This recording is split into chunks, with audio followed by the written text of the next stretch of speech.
It's 9 o'clock or 9:01. That means it's time to go. Welcome to day 2 of Code4Lib. Yay! Yay! Now I need to look at my meticulously prepared notes. If I can find where my mouse is. What the heck? There it is. Oh. Okay, welcome. So today, day 2, Code4Lib. Hope everyone had a good day 1. Day 1, good? Yeah? All right. So today, your duty officers are Becky and Whitney. Becky and Whitney, if you would please stand up and give a wave so everyone can see who your duty officers are. If you encounter any concerns about your personal comfort or safety at any time during the conference, whether it's in the physical space or in one of the virtual spaces, reach out to them. They will help you out. On that note, we have a public service announcement from the duty officer team that Mark Matienzo will be presenting.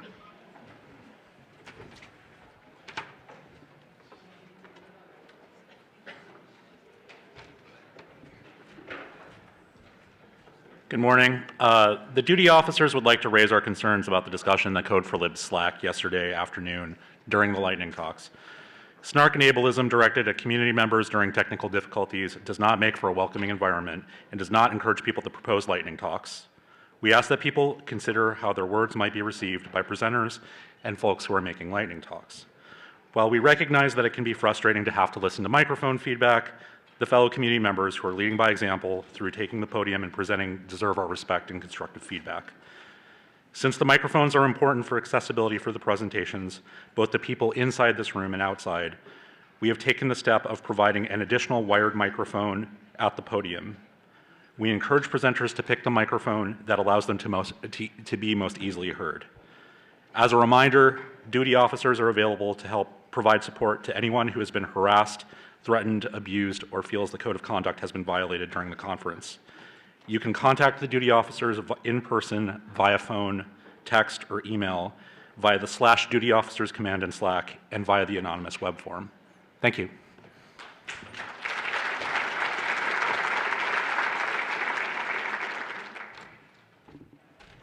Thank you very much. All right, so let's go on.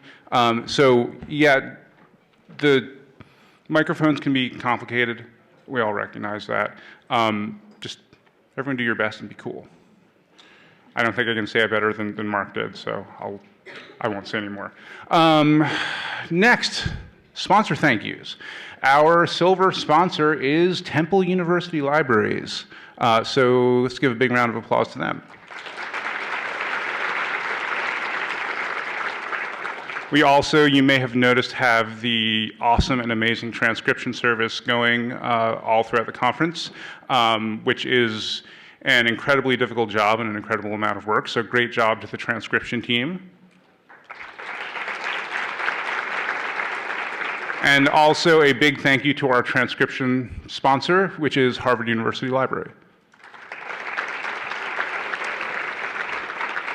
All right, next item. There is now a job board that has been posted. The job board can be found in that corner yonder by where the standing coffee thing lives, kind of in the corner over there.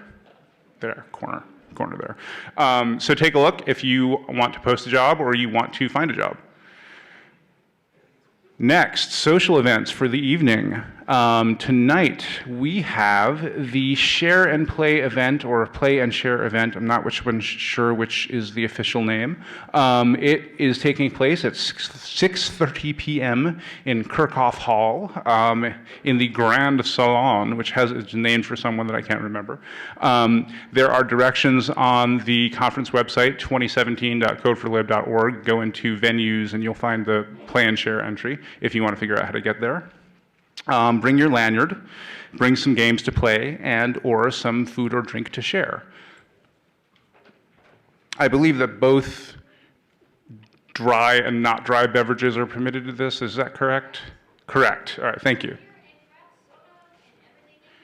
Craft beer, craft soda, everything in between, says Becky. All right. Hey, it's International Women's Day, so that's cool.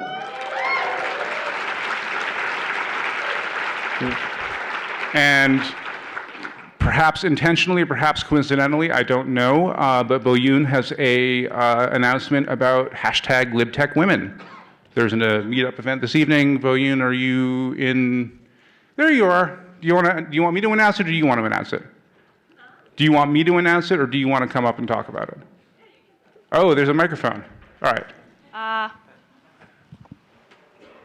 Okay, so some of you guys signed up for the LibTech Women Meetup today. We have about 45 to 50 people, so we had to change the venue, and I had to close the sign-up form, unfortunately. But if you have signed up, I sent an email to all of you, so you will know the location, and we will meet at 6 p.m. So please come to meet other amazing women and tech fellows. So that's all I have. Thank you. Awesome. We are somehow, maybe because I didn't sing enough show tunes, we are way ahead of time. Are there any other announcements that anyone would like to make before we begin? All right. So let's see. I should know this already. Up first, we have, I'm reading it off of the thing because I forgot to, I have my notes in my hand. What am I doing? Scott W.H. Young and Selena Brownotter. Did I say that right? Participatory user experience design with underrepresented populations, a model for disciplined empathy. Ready? Come on up.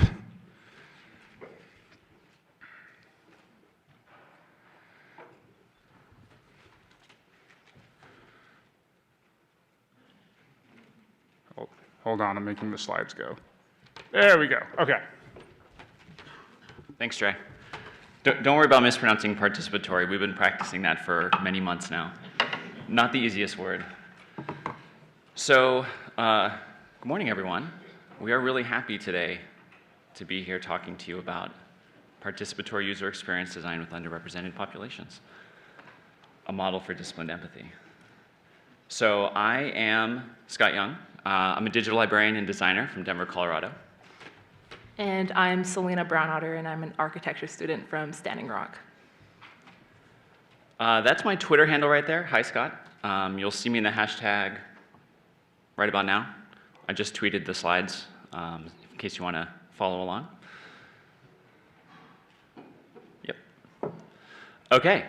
So here's our outline for today. We'll begin by talking about where we and the design process began, the principles that drive our work, the process that we're following, and ultimately the products that we're building. So this talk began with an article written in Code4Lib Journal 28 entitled UX is a Social Justice Issue, written by Sumana Hariharswara. This was also a keynote at Code4Lib 2014 turned into an article. It's a really great one. If you haven't read it, please do. She wrote that a better user experience is the best force multiplier we have at our command. She means that our technologies and our services can be more effective with a better user experience. And we can achieve a better user experience by exercising a disciplined empathy. What I really love about her article is that she also said, if you don't think empathy is one of your strong suits, you can change that. We can build empathy through practice, and the practice of participatory design is a way of turning empathy into a strong suit. So let's talk about participation in design. Participatory design is a process of mutual learning through collective reflection in action. All of the participants in a process learn from each other together. Reflection in action is a way to describe the practice. When we do, we think about what we did, and then we do it again, iterating through that cycle as we move forward. In this practice, there are two essential roles, designers and users. Designers are those who are professionally responsible for the design product. So for us, developers, librarians, administrators, users are those who will interact with the product. Participatory design recognizes these essential roles and intends to break down barriers and build new connections. Because these two roles are different in really important ways. The need for participation recognizes that tensions exist between those with some form of knowledge and power and those without. Participatory design is about seeing the imbalance of knowledge and power where it exists and working towards a more just balance. So let's talk about where this design process originated. We start in Florence, but this isn't Florence, Italy. The Florence project was named after Florence Nightingale, because this project was about building computer systems for nurses' daily work. On the project were computer scientists and anthropologists from the University of Oslo, and nurses from 2 hospitals in Oslo. This was back in the mid-'80s. Norway was a really cool time then.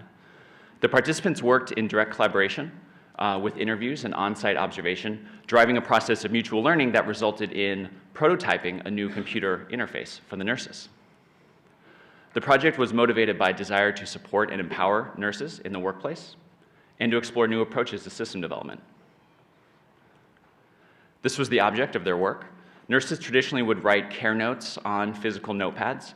The hospital knew that a computer system could aid their work, so instead of having the computer scientists and the designers just build a new system for the nurses, the designers worked with the nurses step by step to prototype and create the interface that the nurses themselves would use every day. This interface might not look like much now, but back in the '80s, this was a big deal. And more importantly, the nurses were able to recognize their voice in the final design, as it was an implementation of their own prototype that they all developed together. This was an important early demonstration of participatory design, because Florence focused on workers whose voices were rarely heard, and feminist concepts from the period were an important influence. In hospitals then, as now, there is often a gendered power imbalance between administrators, doctors, and nurses. The Florence Project worked to foster an environment where nurses felt comfortable to speak out about what was important in their work. Through the Florence Project, the designers learned more about nursing, which allowed them to create a better system for the nurses, and the nurses learned more about system design, which allowed them to become better users of the system. These and other participatory design projects early on demonstrated and pioneered the involvement of the user in the design process. And this design process, like others, follows a commitment to principles. Now, we talk a lot about principles and values, and that's because it's important to understand where we're coming from and to know what's guiding us into the future. These principles are in line with the Rockefeller Archives talk from yesterday, and also Amy Wickner's great lightning talk on information ethics. We want to complement and amplify those messages here. And we begin with participation, where the user transcends to a position of trusted and legitimate participant in the design process. This is more than one-way input to be analyzed later in a process that is ultimately controlled by the designer or the librarian. In this case, evidence and decisions are generated in genuine and sincere collaboration. Mutual learning happens when participants share perspectives and grow knowledge together. And when expertise is accepted as equal, we can involve the skills of both users and designers. We acknowledge users as experts in their own situations. Shared power means using our privileged position to empower those who may be invisible or weaker in organizational power structures. Through this process, users and designers create the design product together and work collaboratively to shape a shared future. Participatory design is strongly guided by a political sense of democracy. This means the right to have a voice, and even more, the right to have your voice matter, especially from voices traditionally unheard. This leads to the final principle, where this process can be emancipatory and feminist, working to dismantle oppressive structures, particularly those present in a culture of patriarchal whiteness. As we learned in the Ally Skills workshop on Monday, if you have privilege, use it to end privilege. So summing this up, the main approach in participatory design has been about paying attention to power relations and providing resources with a view to the empowerment of traditionally marginalized groups. So this motivation to direct resources to marginalized groups is really important for us. And it's from this place of history and values that we turn to the project that Selena and I have been working on. We call it UXUP, User Experience with Underrepresented Populations. It's a pilot project to model participatory design with Native American students and to bring new voices and creativity to the design of the library. We have 650 Native students enrolled at Montana State University, which is about 4% of our student population. Native students come to our campus from all over the US. This is a growing and important community for us. So for the UXUP project, we're designing new web interfaces, and we're building new community building approaches. The participants include me and Selena and 3 other Native students. We started last year. The work is ongoing. We meet about twice a week to work on design exercises together and think and do. And we're doing this to support and empower Native American students and to explore different approaches to library UX design. Students often are marginalized in higher education, and Native students even more so. But we need to hear student voices, and we need to hear Native voices. So let's see, we're going to talk about how we're putting these principles into practice. So the process that we used included workshops, interviews, usability testing, design games, prototyping, and journey mapping. So initially, we founded a design group where we produce and evaluate data together as users and librarians. The participants of our group include Noah, who is A'ani, Nezper, Salish, and Kootenai from Fort Belknap, myself and my sister, who are Hunkpapa Lakota and Dene from Standing Rock, and Alyssa, who is Eastern Shoshone from Rind River. Here we are. We have a great space in the library that's conducive to design work. We are real people working together to solve real problems. So initially, we started with interviews to lay the foundation and to really get to know one another. We wanted to take a deep dive with each participant. Here we discussed goals, attitudes, frustrations, behaviors on and off campus, different attitudes and stuff. We analyzed these interviews and identified different commonalities and patterns. We also discussed these results with the participants. Some of the commonalities was this desire to return back to the reservation to help the people, whether it was returning home to help restore health and reclaim cultural identity or helping the people with legal issues. Another pattern that was recognized was the first year intimidation factor, where the student felt overwhelmed, intimidated, or unwelcome within the spaces or the confines of the library. When discussing the results with the participants, we all agreed that the services that the library provides needs to be recognized more across campus. Ultimately, we want students to be aware of how great the library is and to tell their friends about the different resources it provides. We utilize design games to create a conversation and to get to know one another, our backgrounds, and our experience with the library. We want to develop and generate ideas around the library problems, and responses to those problems. These design games also helped ease the participants into the design process. So we started with general topics, talking about our lives. This exercise shows how we spend our time. We wanted to get to know each other and how the library fits in overall. The time machine showed us how each one of us, including Scott, arrived at Montana State. Here is one of the participants' timelines. This timeline's interesting because right after high school, he went to Montana State, and he was there for a semester, and he felt overwhelmed and intimidated, which caused him to return back home and attend A'ani Nakota Community College, where he received an associate's degree and felt more confident, and now he returned back to MSU to pursue his bachelor's degree. So for us XPU students, being at Montana State is a big deal, and the library can play an important support role in that. The mind map exercise helped us visualize the library as an entity, where we were able to demonstrate our understanding of the library individually, where all of us, including Scott, built a map. Through mutual learning and dialogue, we built a shared understanding of the library. Another view into our understanding of the library was where we applied the metaphor of a vehicle to the library, where all the component parts of the vehicle are matched to the component parts of the library. So we asked the participants, what is the steering wheel, who is driving, road conditions, the fuel, etc. Here we noticed that there was a perceived disconnect between the library and the students. So the student felt overwhelmed of how to maneuver the vehicle and didn't know how to get to where they're going. And the library and all the resources are in the dark trailer, stuck back there with no connection to the student. So this drawing helped us see and talk about the key problem within the library and how we can then pursue that later in the project.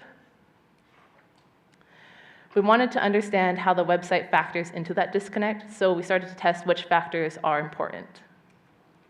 As a group, we identified the major experience factors and rated our desired quality of service and the actual quality of service against one another, where higher is better.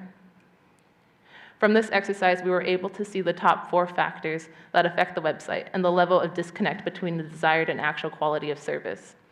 This exercise, along with the others, helps provide a roadmap for where we are headed to next, which will be more design exercises focused on search, content organization, and navigation.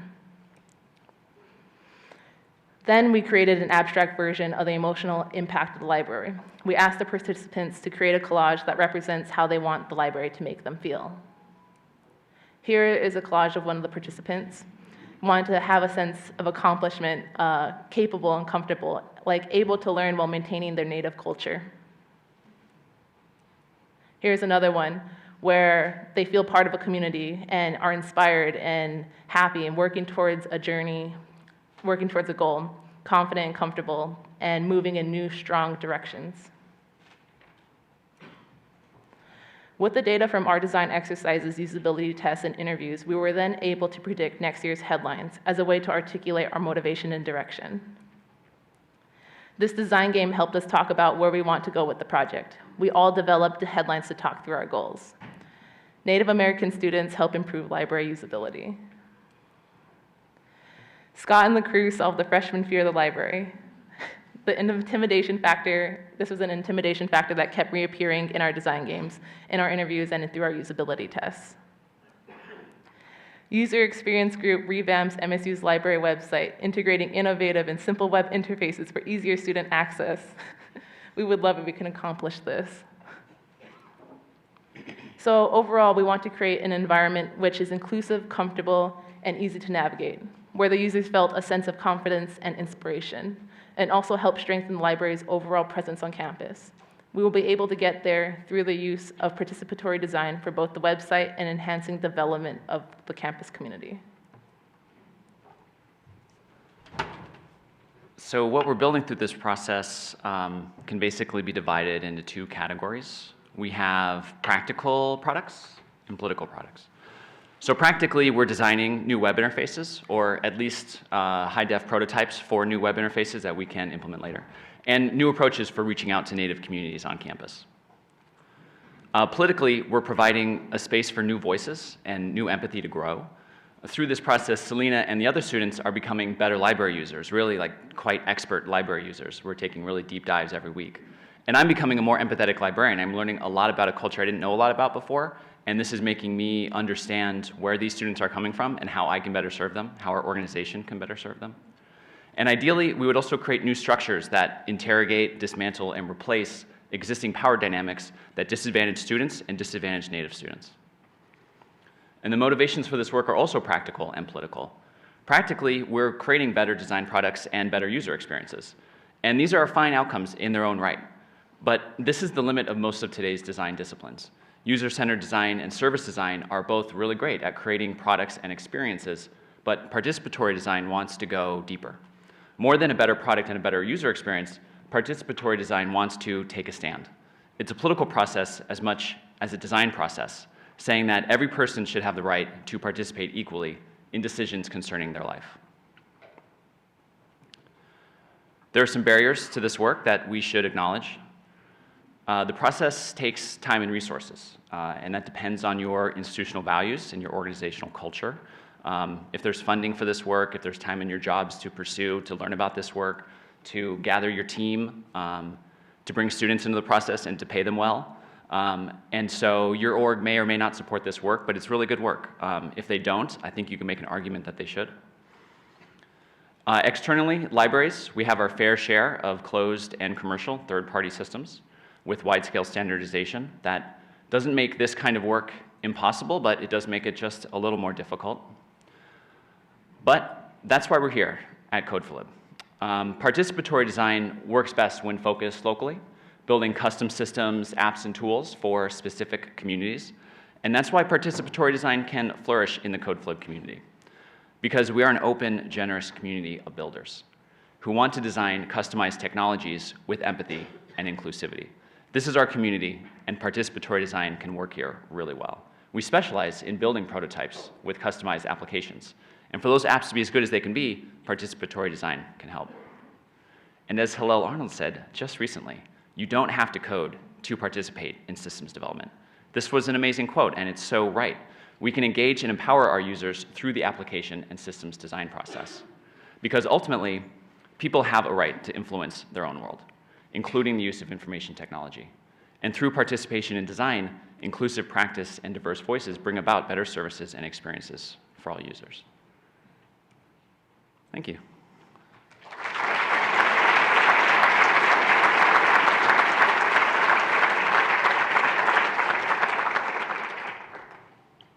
Got almost a minute for questions. Yeah, about 65 seconds. And please talk to us afterward. If you want to talk more about our process or how to build this at your own institution, we are really happy to talk.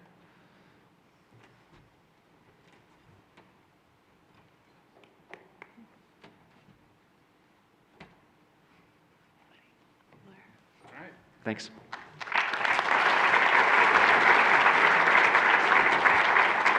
Thanks, that was great. I love the draw your truck. It's awesome. I forgot the things. Will you give? I'll give you the thing later. We have things for everyone, and I neglected. I brought it with me, and then like a fool, All right. Okay. Luckily, we have extra time for me to laboriously open things. Wait, who's up now, Karen?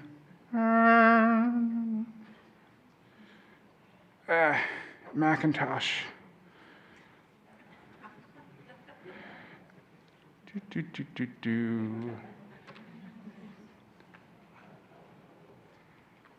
Hey, okay, up next, Karen Coombs, Changing the Conversation, How Language Influences the Software Creation Process, which sounds awesome. Thank you.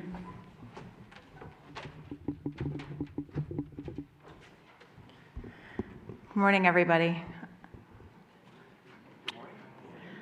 And my speaker notes aren't showing, so I'll fix it. I can fix it. Presenter view. That looks right. Yay. I did.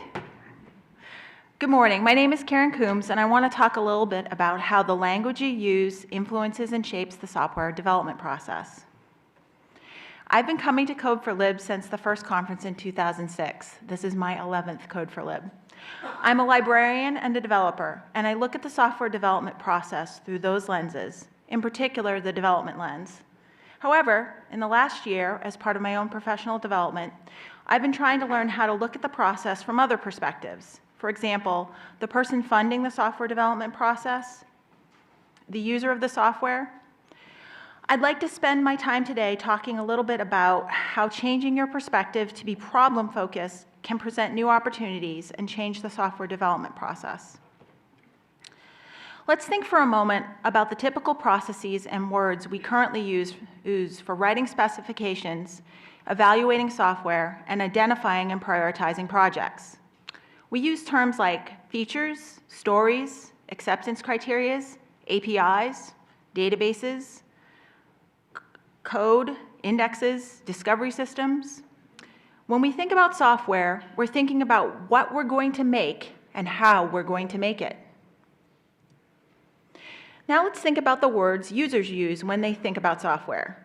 Easy to use, helpful, efficient, made my life easier, increased my productivity, allowed me to fill in the blank.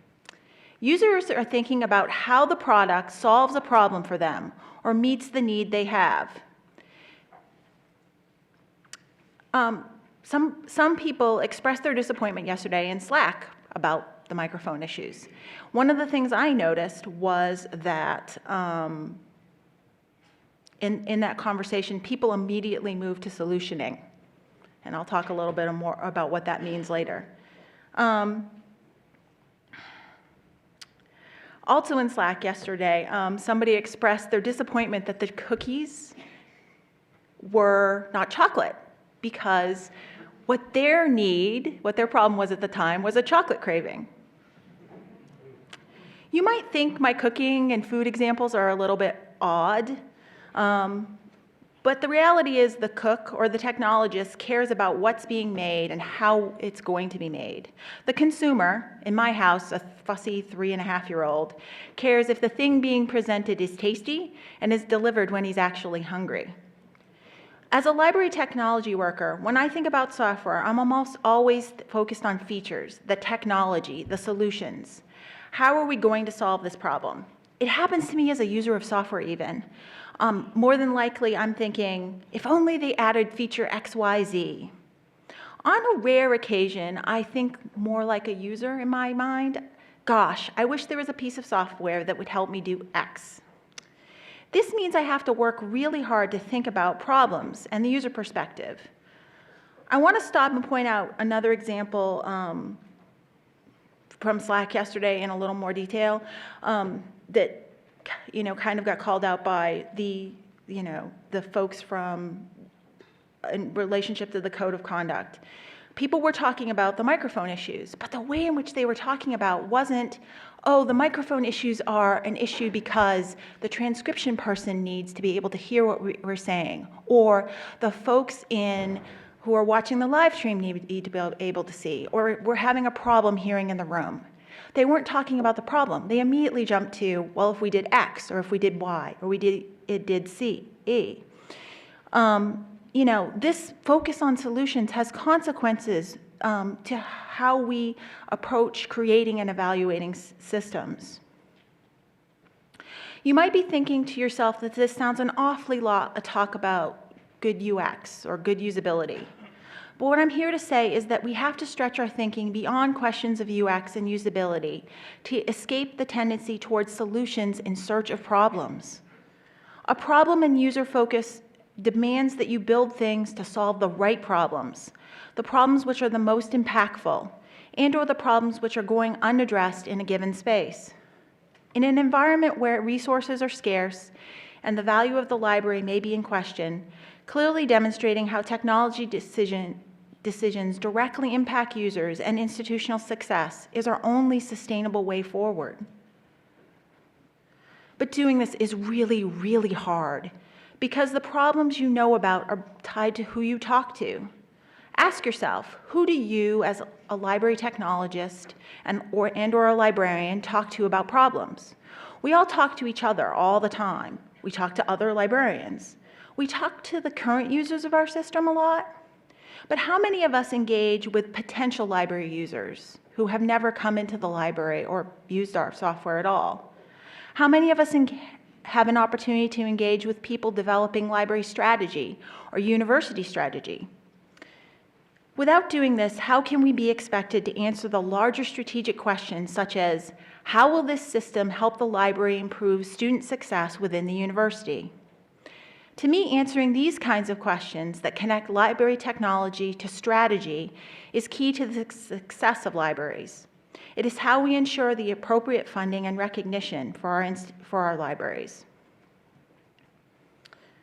So why aren't we in the habit of answering these questions? To be brutally honest, I think we miss the big picture in favor of the tactical things because the tactical stuff is, as a former boss put it, the closest alligator to the boat. If this is the case, then how can we better engage with the big picture? I'd recommend we start with focusing on solving the right problems. I mentioned before that I have a 3-year-old son. He's a bolter. For those of you who might not have heard this term in reference to children before, this is a child that walks really nicely and then randomly takes off, not really looking where they're going. This freaks me out so much as a parent because he'd bolt towards the street or the parking lot. And so I spent a lot of time solutioning. Okay, how am I going to keep him safe? How am I going to keep him from running in front of a car? So I taught him the following mantra.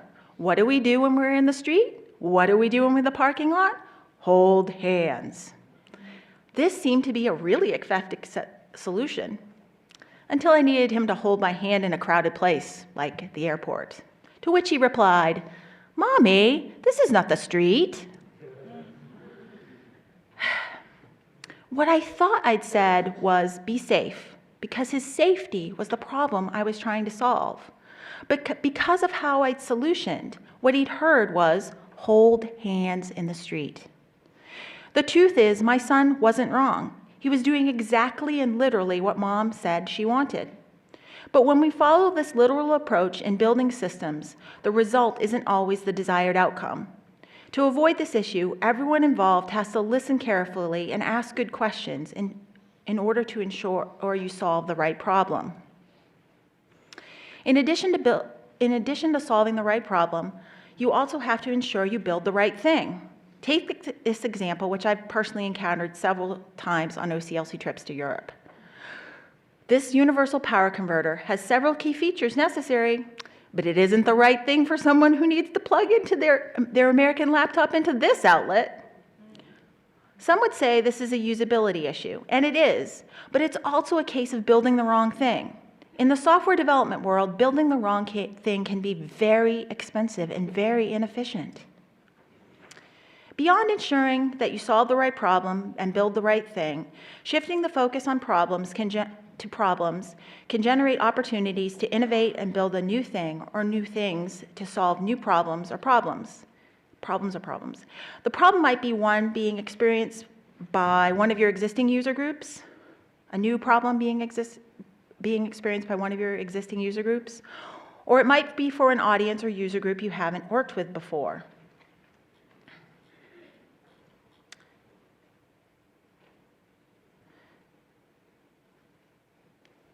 This mantra to identify and solve new problems for your existing user base is one of the strengths of a problem-oriented approach. What does this look like? Well, in 2000, only about 7 million households in the US had broadband internet access, compared to the 102 million households which had access in 2015. Access to high-speed internet was a new market problem in 2000. Two types of companies, cable and phone, used two types of technologies to solve this problem. But in both cases, each company was pursuing the business of an existing customer base who had new problems. Let's contrast that example with the example of solving a problem for a new audience, audiobooks. Audiobooks, you may or may not know, date back to the 1930s and were originally designed for users who were visually impaired. But starting in the mid-'80s, publishers discovered that this medium was of interest to a broader consumer market. It solved problems such as multitasking and/or entertainment on the go for a new audience. This was such a fruitful new market that, according to a 2016 Wall Street Journal article, audiobooks are the fastest growing format in the publishing industry. This opportunity could have gone unrealized had publishers had a narrow feature focus, though. I've talked a little bit about why taking a problem and user-focused approach is advantageous, but how do you change your perspective to be more problem and user-centered? First, be a good active listener so you can empathize and hear potential problems. Active listening involves making a conscious effort to understand what the speaker is saying. You need to pay close attention, acknowledge what the speaker is saying, and defer judgment until the speaker is finished talking. It is also important to make sure you've actually heard what the speaker is providing feedback. I hear you're saying X. One technique for engaging with users and learning about their problems is contextual inquiry. Contextual inquiry is a method of obtaining information from users that is somewhat an unstructured interview that takes place while users are being observed or working on in their own environment on a particular task or tasks. Doing this successfully requires listening carefully, taking good notes, and not correcting or critiquing the person you're observing. Another technique that allows you to learn about user problems via active listening are focus groups. Focus groups are moderated discussions of a topic that involves small groups of participants. The point of the focus group is to try to learn about a set of people's beliefs, desires, and reactions. This year, I've had the opportunity to participate in focus groups with users and also conduct contextual inquiries. From my perspective, another key aspect of taking a user problem-centered approach is to get out of your existing bubble and engage with groups with whom you've never discussed their problem space before, especially those who exist in your larger sphere or an adjoining sphere to libraries. For me, this meant trying to gain a greater knowledge about how higher educational technology problem space worked. To do this, I attended EDUCAUSE for the first time this fall. I learned about 3 different problem spaces: big research data, student learning analytics, and student university research performance. This experience was incredibly enlightening and opened my eyes to different problem sets I'd never seen before. A second broad tip for changing your perspective is to set aside ego and emotion. Psychology shows us people do not deal well with cognitive dissonance and tend to double down on their pre-existing perspective. So you'll need to be uncomfortable with being uncomfortable a lot of the time. Make peace with it. For me, this was the hardest thing because I'm very emotionally invested in my work.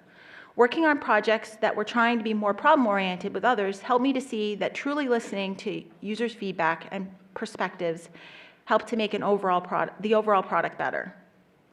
In the beginning, the tangible benefits weren't jumping out at me. Luckily, one of my developer colleagues, who'd never worked in a library before, did some contextual inquiry with me. He talked a lot about how helpful it was in the software creation process to know how a circulation workflow happened in a library.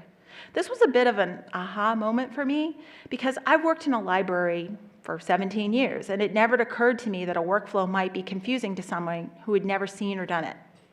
Even more directly enlightening and beneficial was information gathered via focus groups. This feedback was incredibly useful in thinking about new problems to potentially solve and get a picture of the shifting priorities within libraries. The last tip to changing your perspective and being problem-focused is to know your blind spots. We all have blind spots based on knowledge and experiences that we have had or haven't had. In the software development process, our blind spots might lead us to a particular process, technologies, or problems and ignore others. For those of us who have worked in libraries, we have a big "that's how it works" blind spot when it comes to library systems. Yes, we're engaged in usability and user experience discussions, but have we really taken a hard and close look at our back-end systems and asked, what problems do we truly need these to solve for us? Some blind spots are somewhat systemic. Let's talk for a moment for RFPs. Think about the last RFP that you may have helped craft. For every requirement, can you tie that back to something concrete that you know meets an end user need? If the conversation you're having with your administrators centers around features, then that carries forward with how you're communicating with software creators. Don't be surprised when you adopt a system that is feature-rich but may miss the mark on solving end-user problems. This is especially true when your RFP is a feature parity list with an existing system you might have. Present systems are imbued with past problems which needed to be solved. Creating an RFP heavily based on a present system fails to critically assess the currency and relevancy of past problems and user needs to the present and future user problems and needs. If you want a system to solve present and future needs, then these are the needs which must be expressed in your RFP. Otherwise, you will get what you are willing to pay for.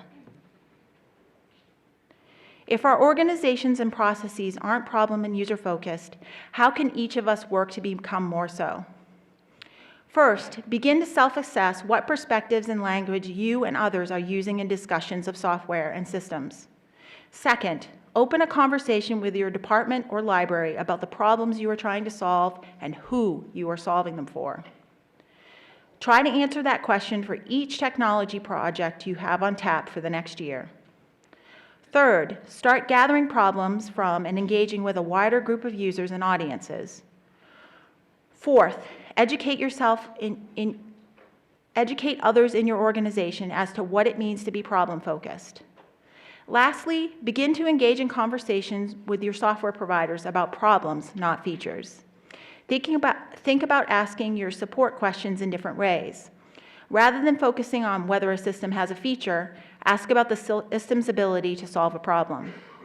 Consider recrafting your RFPs so that they clearly align with your organization's mission and strategy. Change the conversation you're having to be problem-focused. Thank you.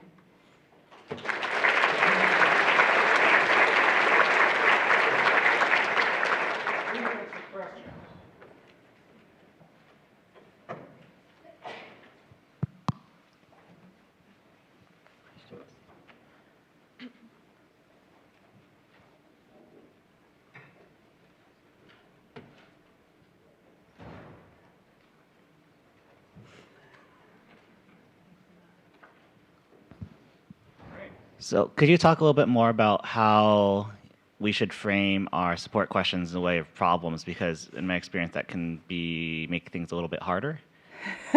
So I do support for APIs all the time. That's what I do. And it's a bit of a dance, and I would really prefer when somebody is asking me about APIs that they not say, do you have an API? Do you have an API that does X? What I want to know is, what are they trying to do? So some of my best support interactions have revolved where somebody has said, hey, I'm working on this project. My end goal is to create an iPad app that enables us to go to our remote storage site and see what things need to be pulled there. What API what API or APIs do I want to use to do that? And that can sort of spawn a greater conversation about, what are you visioning this doing? What problem are you trying to solve?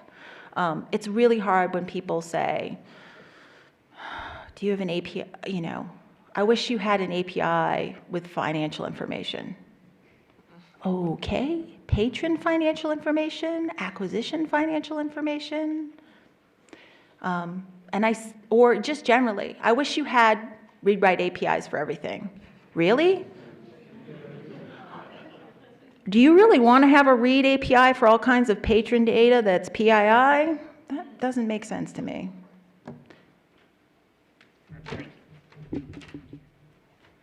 All right, thanks very much.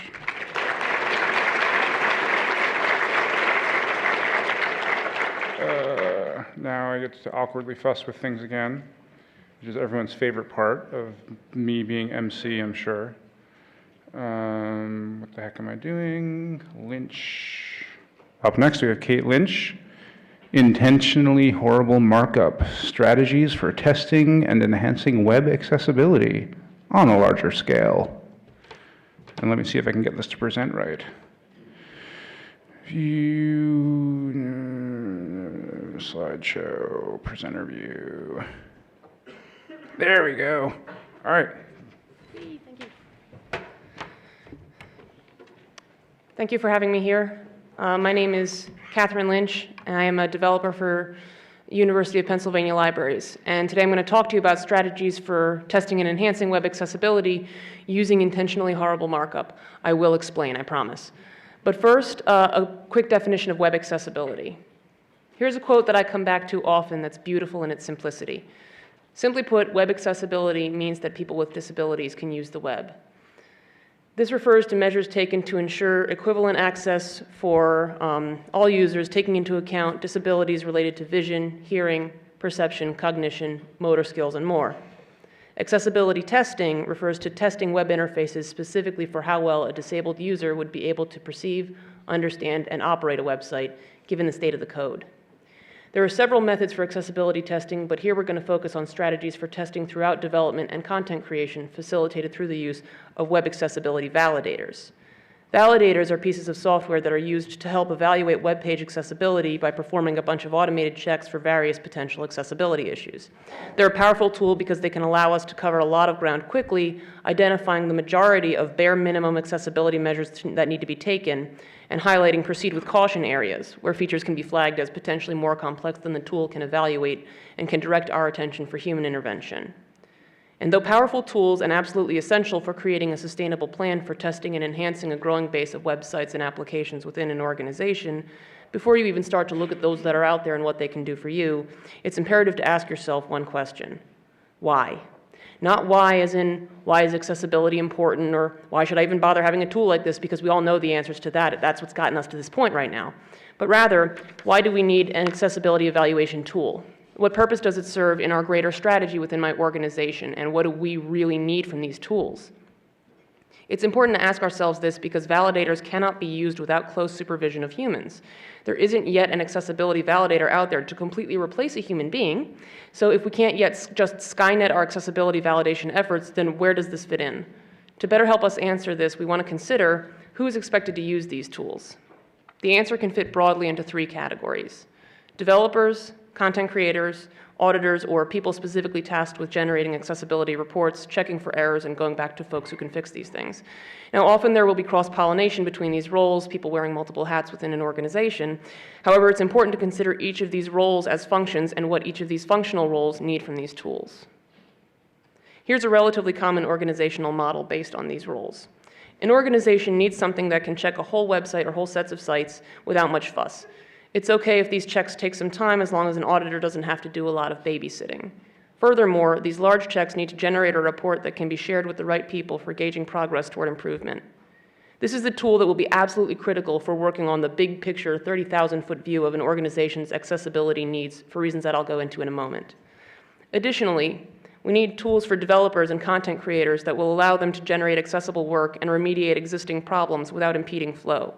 They need to be able to do their work at a pace and flow that allows them to do good work efficiently, but also allows them to perform iterative tests for accessibility, catch small bugs as they come up, and address them. This fulfills the needs for those in the weeds on the ground creating or improving content for accessibility. So now we're going to go into the pluses and minuses of site-wide versus page-level accessibility validation tools. Site-wide tools are tools that are available to perform scans for whole sites or sets of sites and generate reports. Scans are used to drill down into a website checking for compliance with a defined set of accessibility guidelines. Administrators set up scans, determine the guidelines to be used, the URL or URLs to scan, and then generate reports, narrowing the scope as appropriate to create meaningful output. Page-level tools perform scans on individual pages. They're usually either websites that accept single URLs for scanning or browser-based plugins. This makes them quick and easy to use and incorporate into development, but they lack the depth of site-wide scanners and almost never have native report-generating mechanisms. Now, I'm not going to go into detail on the specific tools that I listed and showed on these slides in the interest of time, but I have some resources at the end to help you learn more about these and other tools, and I encourage you to look at them using the criteria that we're covering here as you make decisions about your own strategies. Site-wide tools, however, are not without their disadvantages. Scans might not take much human interaction to kick off, but they do take time, enough so as to be unrealistic to rely on as the go-to tool in day-to-day work for rapid iterative development and improvement to software and content. Moreover, these are larger and more comprehensive scans that need to happen periodically, and regardless of who does them, they need to happen on a schedule, which can of course lead to drift, which can lead us to fall into the trap of scanning only at the tag end of a development cycle and have everybody scrambling to staple a bunch of accessibility onto the end of a project, and I don't need to tell you that that never ends well. Likewise, site scanning tools are complex pieces of software, often with a big price tag and a need for hosting either in-house or through some service, thereby introducing the need for additional staff time and overhead just to support it. There's also a steep learning curve associated with this software. Understanding how to scope site-wide reports and scans in order to reduce the number of false positives and general noise, plus just learning how to understand the report output and generate relevant reports based on the audience that you're trying to communicate with will take time and training and presents a challenge for onboarding staff for a distributed effort. Page-level tools, too, have their drawbacks. As I mentioned, their smaller scope means not only a less complete picture of the accessibility of a page, but often less meaningful information for improving certain aspects beyond the basics.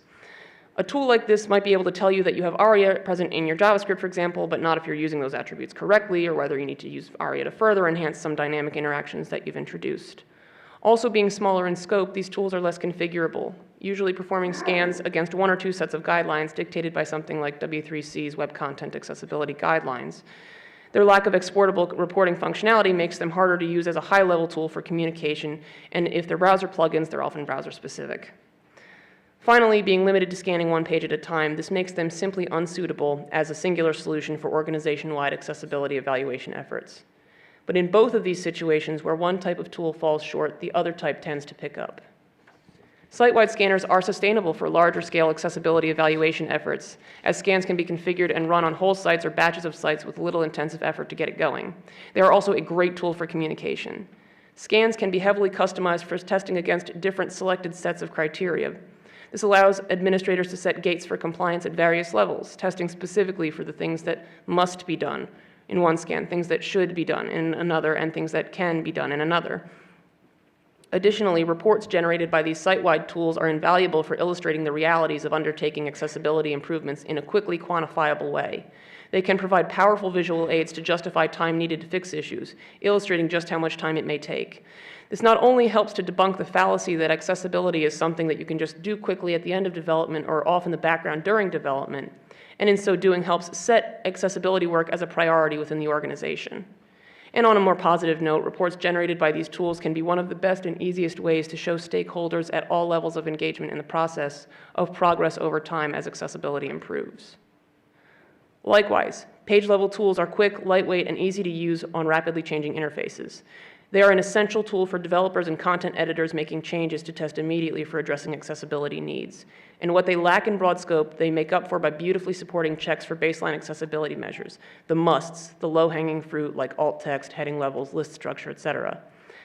The interface for using these tools is often easier to pick up, often by nature of being simpler, and being mostly free web-based or browser-based plugins, you can get up and running in a matter of seconds with no additional overhead for staff.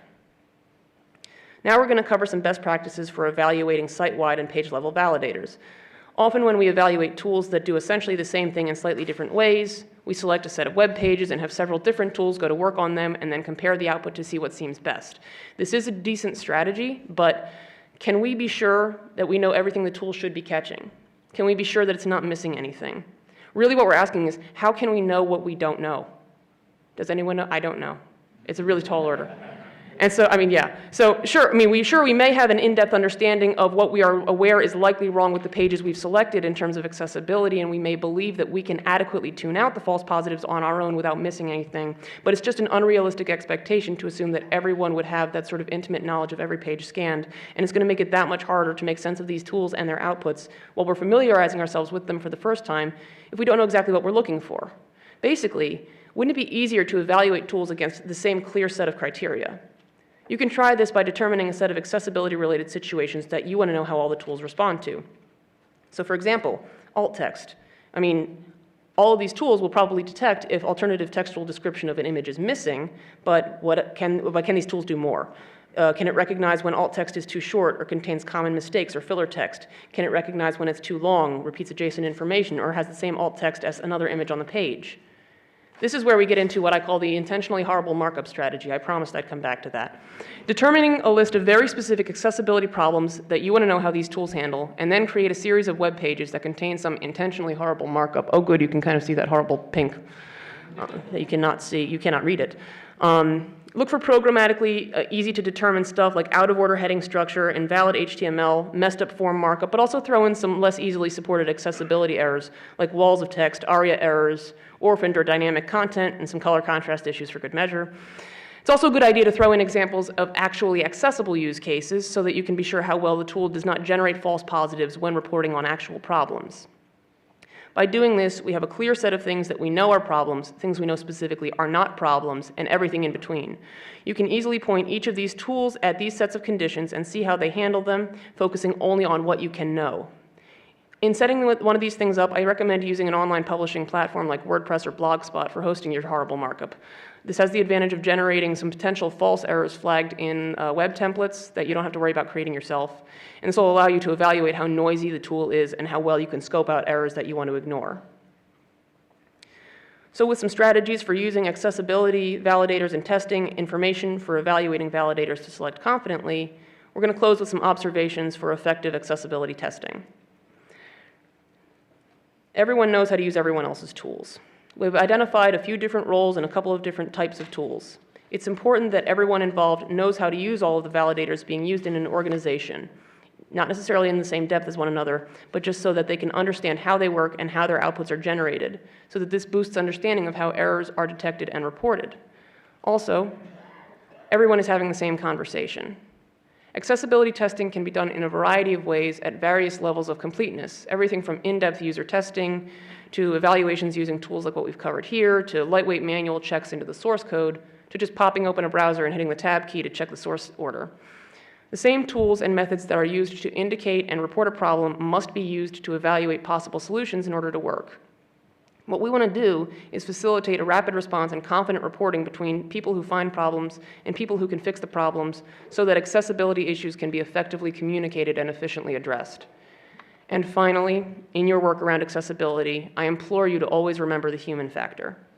That at the end of the day, we have guidelines for making web interfaces accessible for a wide range of disabilities. We have tools to test adherence to these guidelines. We educate people how to use and understand and program for these guidelines and these needs. But in order to be successful, we must combine the use of automated tools to triage remediation efforts and guide our focus, while emphasizing that automated software is still no match for the brain of a human who understands not just the concepts of accessibility, but why we're doing this. Focusing not on eliminating lines in a report or bringing a percentage score up or down, but promoting our abilities as developers and as creators, using all of these tools and information to truly evaluate the user experience from the perspectives of other people and deliver not what we think they might want, but what we understand that they need for an open, fair, and equivalent user experience. Thank you. I also have these, some additional, as I promised, some additional materials at the end of the slides, if you're interested. There's a minute and a half left.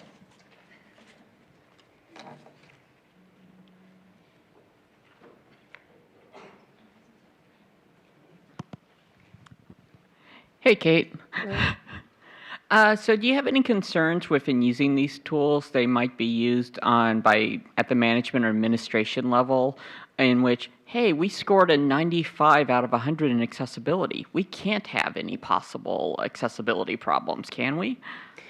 Well, that's sort of where bringing back in the human factor comes into play. Often enough, those site-wide scanners that generate arbitrary scores are used at the administration level. And so that's why it's important to have multiple tools at multiple levels, sort of as a second opinion, and also having somebody who understands the output and being able to say, well, you see, we're actually ignoring an awful lot of stuff, so it's easy to get a really good score if you only concentrate on this one thing.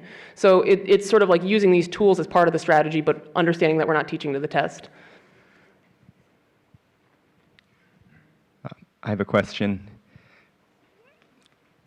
back here.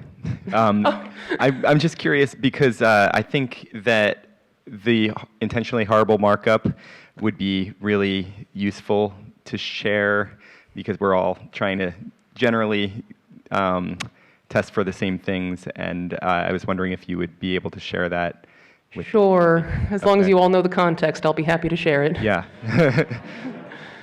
Thank you. Thank you. All right, thanks. What's next? Next is Dre bumbling around. If I could make this part more entertaining, I would, but sorry. I'm glad you're doing this rather than me. There we go. All right.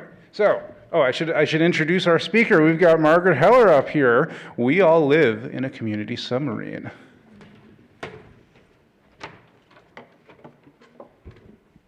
Good morning, everybody. So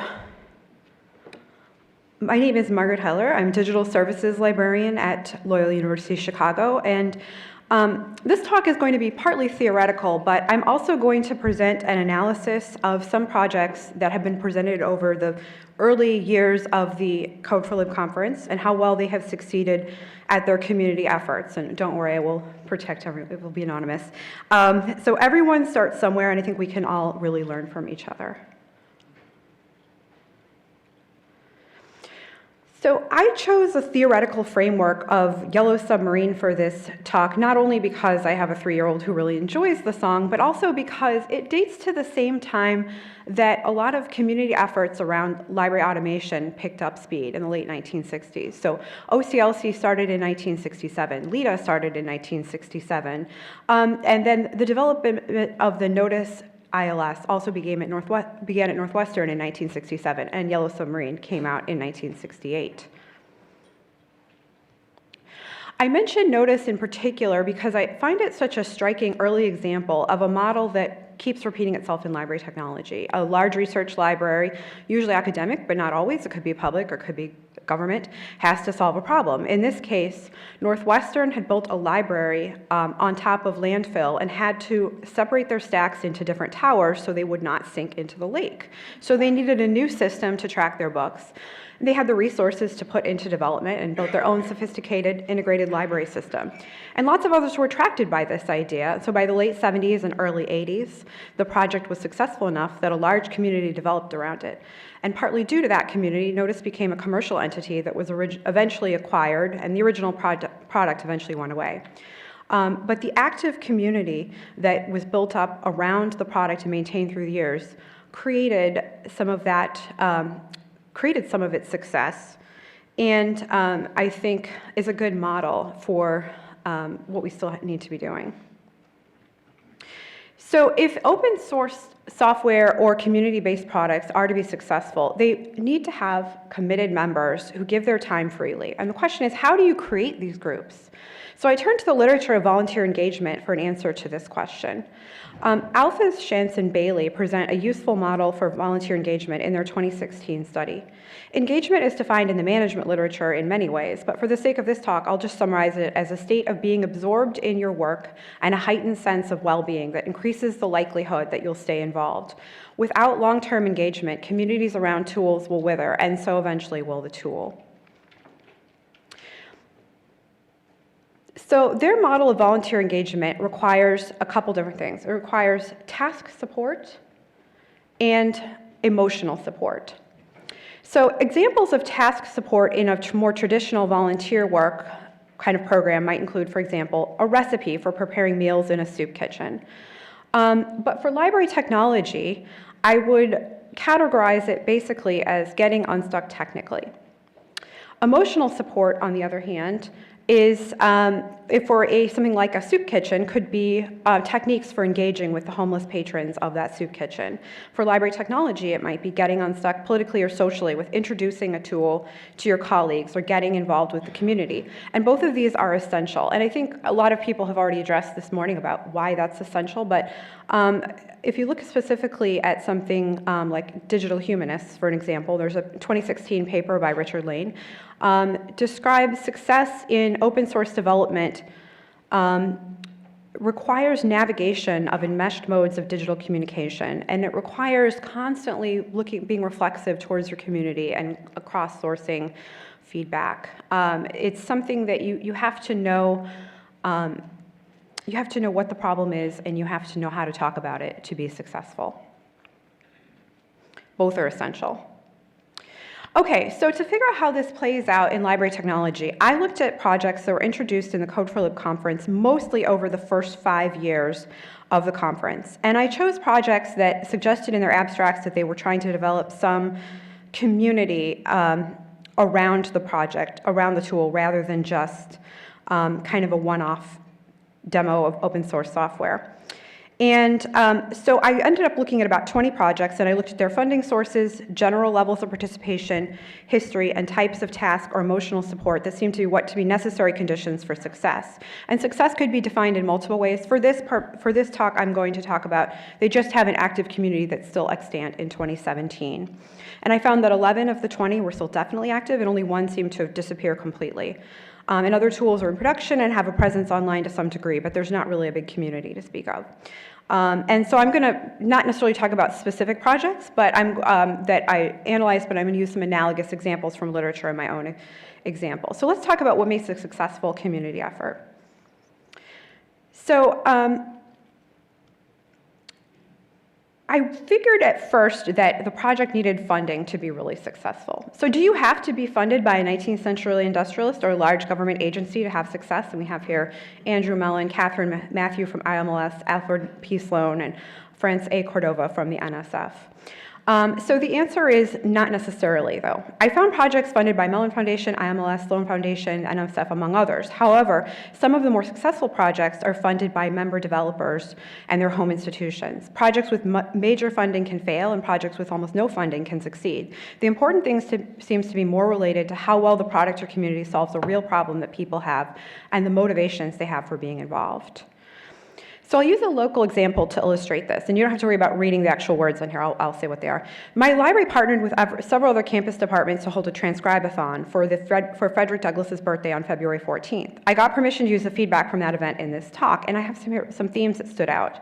So in summary, people liked contributing to a worthwhile and an important project, and the challenges were more technical: blurry text, not being able to read the document, navigating the interface. But people who showed up and wanted to help and wanted to keep at it. So 82% of the people attending just for fun wanted to do a transcribe-a-thon again, and only 31% of the people who did it as a class assignment that day wanted to do it again.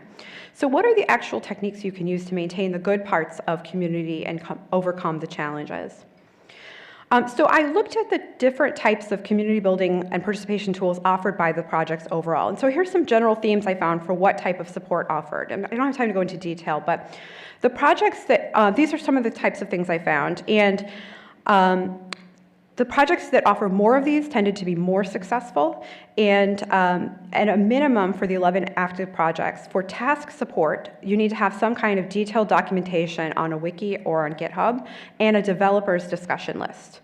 For emotional support, a user's or general discussion list and a blog social media presence are essential.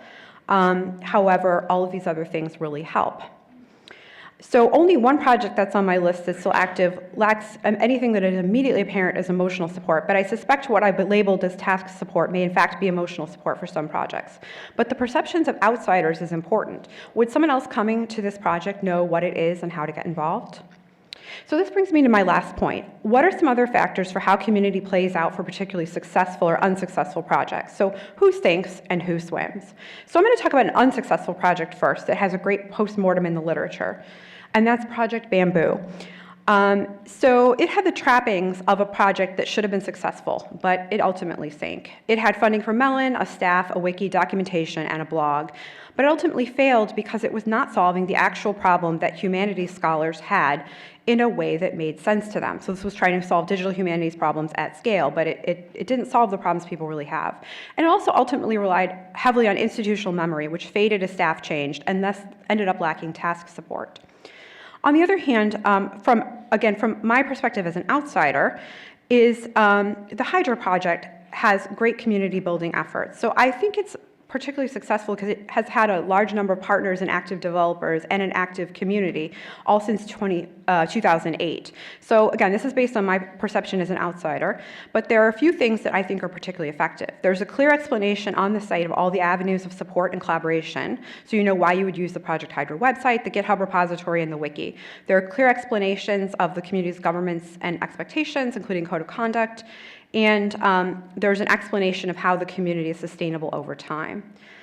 So I'd just like to conclude by reminding everyone that communities cannot be constructed and grow organically. Projects are successful when they solve a real problem that people have. And the type of community building depends on the type of community, but the methods chosen will also inform who participates. I would just like to invite everyone to check out the work of Diversifying the Digital, which is a project looking at how community archives and digital initiatives can be supported and included on a larger level in a framework that is respectful to those people. And I've run out of time, but I invite you to check out these notes and talk more online.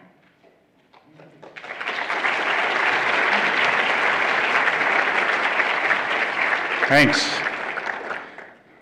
Excellent time discipline, everyone. I love it.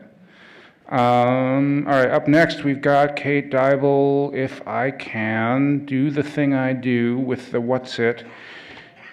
Kate's talk is titled, The Most Accessible Catalog Results Page Ever. Take it away, Kate. Yeah, okay, that's good. Dre did a pretty good job of, giving this title, but really it should be said like this: the most accessible catalog results page ever. So, I'm Kate Dybel. I work for the University of Washington Libraries as primarily a web developer. And 2 years ago, I was at my first Code4Lib, and I gave a lightning talk where I said these words: web accessibility is important. If you disagree, you're wrong. Just accept that. It's still true, but the fact is that in my roughly 2.5 years working in libraries, I have to admit, a lot of library technology lags behind in meeting accessibility standards. I mean, a lot of web technologies, even outside libraries, lag behind. And largely one of the big problems is that there's a large lack of knowledge among web developers in general because, well, you know, I'll get into the reasons why. I just want to make clear, though, there are some good groups out there. Elsevier actually has a great working group that brings in people from a lot of backgrounds. And Ex Libris is reaching out to learn. I've been consulting with them about the new user interface. We're trying to improve it in terms of accessibility, I promise. It's slow, but it's making progress. But the problem is, though, these small groups just aren't enough to really address the systemic issues behind the lack of access expertise. And you're going to be seeing AXS a lot in these slides. That's a shorthand for accessibility. Accessibility is a long word to place on slides all the time. But now the reason why this lack of knowledge exists, there are a lot of challenges to it. Most education programs don't teach web accessibility other than include your alt attribute on your image tags. And also, most of it is actually learned through example and copy and paste, which the problem is, though, that accessibility standards change and examples might be out of date or not that good. Even worse, learning about accessibility is actually a complex thing. At the workshop I ran with Jen Dandel from UCSD on Monday, we emphasized that there's a lot of nuance to it. Disabilities are incredibly diverse and complex. Technology and policies evolve over time. I mean, Section 508 in the United States was just refreshed to actually be relevant to modern day technology. It's kind of shocking. And standards are written in esoteric jargon. As much as I think that the ARIA specification, that's the Accessible Rich Internet Application markup, is incredibly important. Reading that specification might as well be an opera written in the original Etruscan. It's that incomprehensible. But there's a deeper problem to these access issues. We need to integrate, everyone says when we talk about the importance of web accessibility is you need to integrate accessibility early or you're going to pay the consequences later. And we're all paying those consequences. And if you're an unlucky, institution, say in Pennsylvania or Montana or many other places, say like Berkeley, you'll actually literally pay out of your wallet thanks to a lawsuit. But, and so the problem is that we are releasing products with intrinsic access issues that could have been avoided during that design phase, but instead we have to try to patch it. And patching just doesn't always work. It's great for small things like adding in alt attributes or ARIA markup to dynamic element, but it doesn't change when really systemic problems were made. And major refactoring is something no one wants to do. You put in all that effort for the cool thing, and it turns out the cool thing was a really, really bad idea. So what we need is for access expertise, the people like myself, like Kate Lynch, all of us to be able to be there somehow with the designers, with the developers when they're in those early design phases. And one way we could think about this, let's go back to that idea of providing examples. What if we gave them a solid example of what an accessible libtext should look like, a gold standard? And that's what this is. This is an idea I've been working on, the most accessible catalog results page ever. So why am I specifying a catalog search results page? Discovery interfaces are ubiquitous in our library technology. And more important, their actual design and configuration is pretty amazingly consistent. Usually, the page begins with a header, with some navigation and probably a search form in there. Then we have our results, result 1, result 2, all the way through. Then we have some facets, and sometimes we'll have a footer. Oh, I'm sorry, I probably offended some people. You can sometimes put the facets on the right. It depends on what you want. But the very fact is, though, that there would be a consistent underlying HTML. Regardless of where you stick the facets, you would generally advise the reading order to be the following. The header, then the main content, which contains the results, then the facets, and then the footer. This is pretty standard HTML5 recommended markup nowadays. And our template could begin with just showing this HTML5 semantic markup. So these are the newer sections, such as header, footer. I always forget if it's main or section, article, things like that. So, there, and we would even apply ARIA roles, which there's some weird just legacy, is ARIA or HTML5 going to win in the accessibility stuff? But we could document that and provide, say, something like that link. That link is important. Every access decision we make needs to be backed with an explanation. We need to defend why this is good practice. Yesterday, I was talking with Justin Coyne of the Hydra project, or Haiku, or whatever you've decided to call it now. It's, and he asked a question about skip links and why they need to be visible for, when they're focused on. And the reason for that is skip links are very useful for screen readers, but people who do keyboard navigation but still see need to know whenever they're focused on an element, they need to do that. It's something where Justin's like, okay, I think I trust you, but if you have some references, I would love to see that. We do work from intuition, and a lot of accessibility practices are not intuitive. So here's one that surprised even me. This thing I only learned a few months ago. Modals, so those little independent page, page within a page. That content should ideally go outside of main content. You should stick all your modal content actually after the footer. This is so that screen readers can properly block off keyboard access. It's very unintuitive and shocked me. I regret to say that probably 95% of the modals and everything I've written are not the most accessible that they could be. So how would we actually decide that certain access practices should be included in this gold standard catalog search result page?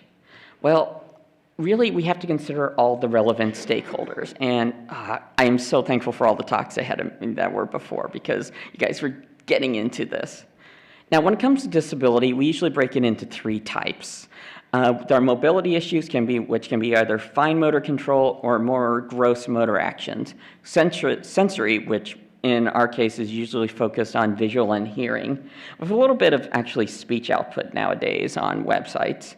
And cognitive, which is often one of the more least talked about ones, but it's a wide, diverse array of disabilities, of memory issues, learning disabilities like dyslexia, attention issues such as ADD, planning, executive planning, all of these. It can range from as complex as Alzheimer's to, autistic spectrum to many other conditions.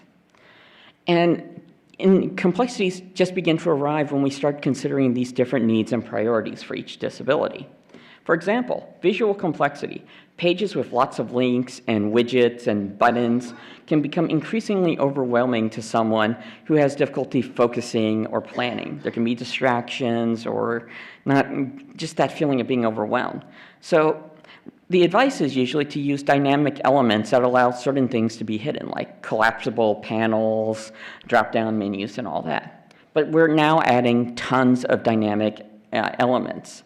And this is a problem for people who use screen readers, because if something visually updates on the page, the screen reader needs to know about this. So we would have to use proper ARIA markup. And fortunately, WCAG, the Web Consortium Accessibility Guidelines Group, have made some really good best practices with examples, and we could point to those. But it gets even more complicated. These specifications are not necessarily the best thing out there. Sometimes a recommendation and specification for one disability type might actually be problematic for a different one. So this example comes from a great accessibility blog called Simply Accessible. And the title of this post is Danger, ARIA Tabs. So this is a tabbed interface. And this is actually their example. It talks about top-rated craft beer. So they clearly made it for this audience. So, that's a normal tab input panel. So how would you interact with it? Would you, if you're using a keyboard, so no mouse, that's what my first Code4Lib lightning talk was about, just using the keyboard. How would you do it? Well, the standard expectation as shown in usability studies, some of which Simply Accessible did, is to use the tab key, because that's kind of on how they've been implemented for like the last 10 years. It's sort of just learned legacy. Under the WCAG's example, this is using a ARIA role of tab list. which means that it would be, you would move between the tabs, just like you would in a lot of operating systems nowadays with that tab panel, using the arrow keys. Good, but it's not what you would expect. And there's really no visual indicator that you should use arrows instead of tabs. So this ends up breaking keyboard accessibility. So the solution that Simply Accessible suggested was to drop the ARIA roles and just use traditional JavaScript and HTML. And this is a valid approach. Now, not everyone agreed with this. There were lots of heated comments and discussion as to whether or not this was good or something we should abandon in the future. But here's the thing, in talking about this template, we had to, if we wanted to put this in our template, we would have to consider all of the stakeholder values and opinions in doing this. It's a complex task, but it's something we can't do. But this was just for one interactive widget. We haven't even gone into major structural decisions on a page. So let's look at how we do the search results. For a sighted user, we have so much advantage in looking through a list of search results. We visually scan it. We're not really fully reading everything. If you're reading through this and you wanted to just try to find a print book, printed in 1999, you could immediately scan through and you just naturally recognize the shape of years. So we can just scan for that metadata. And this is where a new group of stakeholders comes in. Our service librarians and catalogers, they make decisions to put some metadata onto the search result pages because they know that patrons are looking for that. They don't want to have to dive into a deeper record for that. So we want to make sure that that metadata that we display is accessible to all users. But for a screen reader user, a user who is blind, they can only go word by word. How can they do that equivalent of quickly scanning through? It's going to be very, very slow. There's no way for them to just simply choose dates. Now we have three semantic structures we can apply with HTML: lists, headings, and tables. Lists seem to be the most natural because, after all, a list of search results is an ordered list. And screen readers have built-in functions to be able to skip to any specific list item or skip to the next list item. The problem is, though, you're not actually revealing the metadata. There is no equivalent to visual scanning yet. Another approach is to use headings, and this one's a little more complicated. What you do is for each result, you wrap the title with, say, H2 heading. So that's like, forming a subsection. Then in each relevant metadata, you put an H3 level. So it's like a subsection in there. And this will give the screen reader a basic outline of the page with titles and all the metadata for that title. Screen readers can really skip to any heading and do that summary, so that's good. We're now getting to that metadata level, but there's no way to say, I just want to look at the metadata for the years. Now, of course, some of you are thinking, well, they could use the facets, but sighted users don't have to use the facets to this visual scanning. Now, and just to say this, the current Primo UI does do this kind of like this. So this is not the new Angular-based one. All the record titles are wrapped in H2, and all of the authors are wrapped in H3 tags. It's better than nothing, but a lot of that metadata is not placed in headings. So headings, not the. So tables are actually an amazing option here. So what we would do is that each item is a table row, and we would make a column with an appropriately labeled header for each metadata category. So we would see something like this on the screen. We would have a column, a TD, a table cell for title, then one for authors, then one for the journal, then one for the publisher, everything you wanted. And what's cool is screen readers have these amazing built-in functionality. This was one of the biggest hot topics in the early 21st century, so 10 years ago. On screen reader improvements of being able to scan by columns and rows in tables. So this actually gives them the ability to say, I want to just look at that particular column. And I would say there are no weaknesses, right? Oh yeah, I already know what's coming here. There's some web developers that are going, tables? Tables? Tables are horrible. They're hideously styled. What if you had an empty column? What's going to happen then? They'll look horrible. You're going to have how many columns are you going to have? 10? They're going to be stretched out. Yeah, table layouts suck. And that's true. Web designers are another stakeholder group. They do need to make sites look professional. And we do know that how a page looks influences whether or not a person uses it or trusts it. And table layouts in browsers are hideous. I hate that typesetting. There's a solution. What's the difference between HTML and CSS? HTML is only about semantics and content. It's not about visual style. You can make tables not be rows and columns. You can totally redefine the display of these using things like position absolute, display flex instead of display table cell. Our access template would have to provide this complex CSS out of the box, and an explanation why we're doing this. And just to show you that it's possible, my working example, I'm not sure what I did to it, and I can't recover it on Git for some reason. This is on our current Primo site. And this is actually, all of those red boxes are table cells, but that doesn't look like a normal table. It's all what I was saying. Now, to summarize here, the most accessible catalog search result page is an ongoing effort of mine. And I am hoping to actually Code4Lib journal, at some point in the near future with some initial thoughts on this. And, I couldn't even talk about all the topics here. If I just got into pagination versus infinite scrolling, that's another 20-minute talk in itself, and one that I have a lot of consulting horror stories on. But here's the thing, LibTech accessibility is an ongoing important effort requiring the sharing of access expertise. And all decisions should include its reasoning, and all stakeholders should have a voice. In this quest to make library resources available for all, I hope that you'll join me in on this. You developers, I hope you'll give me your code. You librarians, please give me your metadata. And you'll all have my access. And while I would love to actually just end on a great pun, I want to mention something else. We do a lot of work individually on web accessibility out there. Many of us are local experts, and we're repeating a lot of work. We need to consolidate this more. So I am establishing the Lib4Ally web community. There's going to be a central point for housing and sharing of these. There will be various, communication websites, Slack group, Twitter feeds, all of that coming up soon. I had a lot of preparation for this conference, so didn't quite get there. I also have some ribbons that are horribly misprinted, where you can't tell the difference between the L's and the ones, which is incredibly ironic. But if you want it, keep an eye out for this and all that. And I actually have a minute and a half for questions, and I am so happy I pulled that off. Thank you.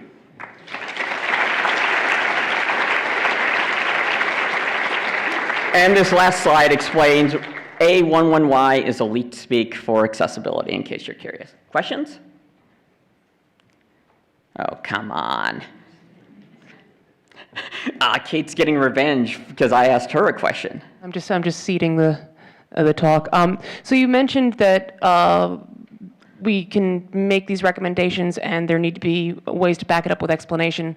But as you also mentioned, there's some stuff where there may not be a clear-cut recommendation to point to. It's just years of experience. Yeah. How do you handle that when you're trying to explain that to developers?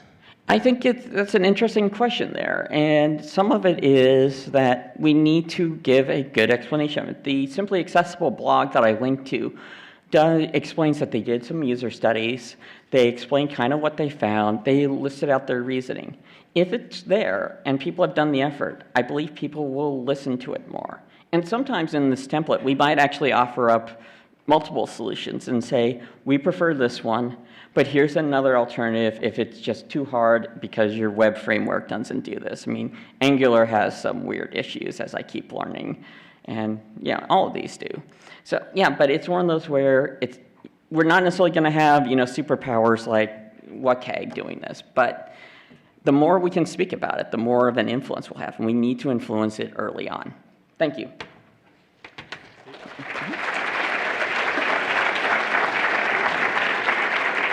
All right. It is now time. I think this is our last talk for the morning block. We have Dre opening the thing again. It is Monica Michelli, Protecting Me How? Understanding the Future of Privacy Protection, Understanding the Function of Privacy Protection Technology Tools. All right, thanks. Hello, everyone. Does everyone use a privacy protection technology tool? Anyone here use one or more? Anyone want to shout out some examples? Let's have a shout out part. No script, all right. Privacy Badger, yes, indeed. DuckDuckGo, yes, always a good one. So, one more, I heard. Yes, blocking that, certainly. So hopefully you share my interest in the growing and increasingly disturbing area of protecting one's privacy. So I am a faculty member at Pratt Institute. So I teach technology to future LIS practitioners. I'm also involved in research in this area. And I've been very interested in privacy protection technology tools for a while now. This study in particular was actually partially inspired by the keynote talk actually last year at Code4Lib by the DuckDuckGo CEO, Gabrielle Weinberg. So hopefully other people were there for that as well. And you'll see DuckDuckGo is one of the tools I explored in this study. So as you likely know, privacy protection technology tools help individuals thwart surveillance and data collection efforts by a variety of entities, corporate government, I would say CIA now, but I'm not sure if I can anymore. So if you look at the research in this area, you know, first of all, it's kind of shocking to me how little research there is, looking particularly at the librarian and information professional community. And if you look at broad studies conducted by organizations like the Pew Internet Research, you will see that generally people, and I'm speaking about people very widely here, will express a lot of concern about privacy online, but they actually have been shown to take relatively little action. So in this really complex landscape, I think librarians and information professionals are taking a really big role in explaining these tools, suggesting their use to their patrons, users, and communities. So I designed a research study interested in understanding, first and foremost, the underlying mental models or internalized understandings of the internet held by library science students and professionals. And I was specifically interested in how this understanding of the internet would inform the use and understanding of privacy protection technology tools. Working with my students over the years, I had a general sense that there was a pretty big technological barrier to picking up and using these tools. And I was interested in starting a research track to look at this more formally. So today I'm going to present the initial results of a study I am currently working on. This was done with current library science students actually near graduation, so very close to being practitioners out there in the world. And the study had several parts to it. First, I surveyed participants on their current use of privacy protection tools, if any, as well as querying them as to their understanding of various privacy-related topics. So things like, have you heard of what a cookie is? Can you explain what it does? So trying to gauge their general technological understanding. Then I had participants engage in a sketching activity. So there was a bit of drawing involved in this study. Shown on the slide here are just a handful of the diagrams created by participants. These are some of the more legible ones, hopefully. So you can see there's both black and red text on the diagram. So I had participants sketch and explain a diagram of their perception of how the internet worked generally. Then I had them use a series of privacy protection tools. A few of these, well, actually I didn't hear anyone say Ghostery or incognito mode, but I heard some folks say they use DuckDuckGo. So you can see here, this is a variety of tools that I chose here, and it wasn't so much about the specific tools, but trying to get a range of what these different tools are targeted towards. So DuckDuckGo, as you likely know, is a privacy protection search engine. Ghostery is a web browser plugin that blocks trackers, and incognito mode is a feature of the browser. So you can see in red there, participants were then asked to amend their diagram after they had used these tools and try to explain to the researcher what these tools did. You'll notice I use the phrase "try to explain." So when I got to analyze the initial data collected here, first I collected the different themes and concepts expressed in the diagrams, both from transcripts as well as the images themselves. You can see here that participants really covered a lot of ground in their diagrams, everything from very technical components, so mentioning something like a switch or a router, all the way to the human side, so talking about, not just they themselves, but other people involved, other organizations, and so on. So I'm just going to hit on a few key findings that have emerged so far, and a lot of these slides include quotes, which I really like to include as illustrative of these concepts in the participants' terms. First and foremost, a strong finding was that participants really couldn't explain in much technical detail what these tools were doing.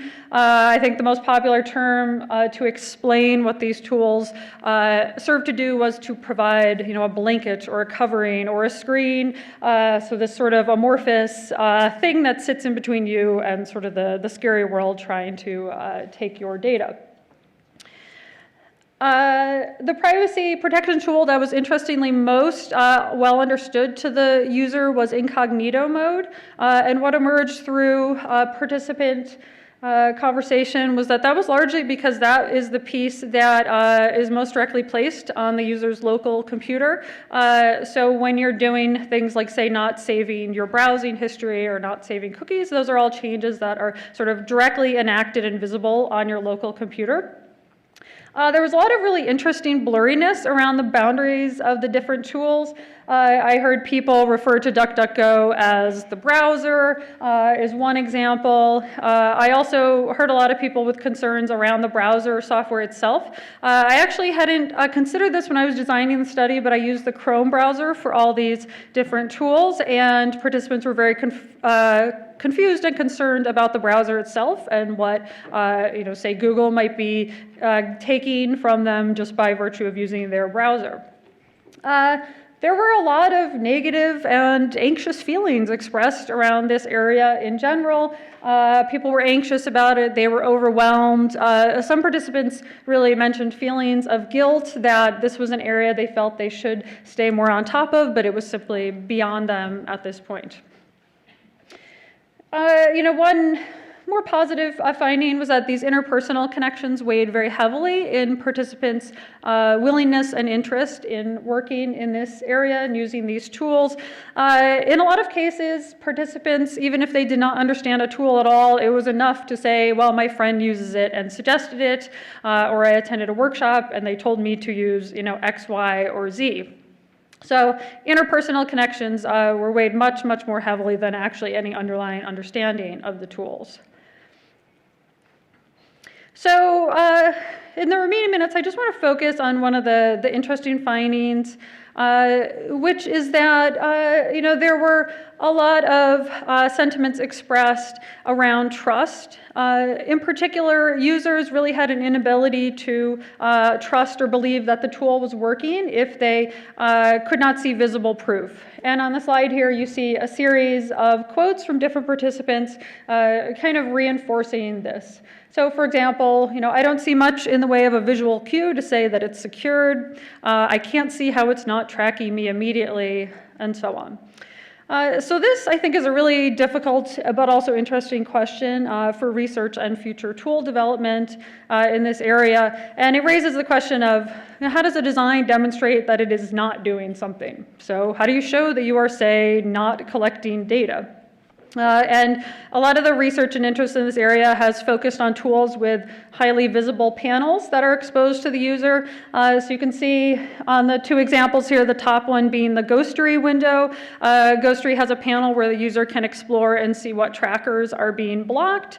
If you look at something in contrast like DuckDuckGo, many of the participants that use this tool said, well, hey, it looks just like Google. Maybe the ads are in a different place, but there was just a little line of text that said, we're not tracking you, but it was really perceived to just be a little bit of text, so not necessarily proof that this privacy tool was actually protecting them.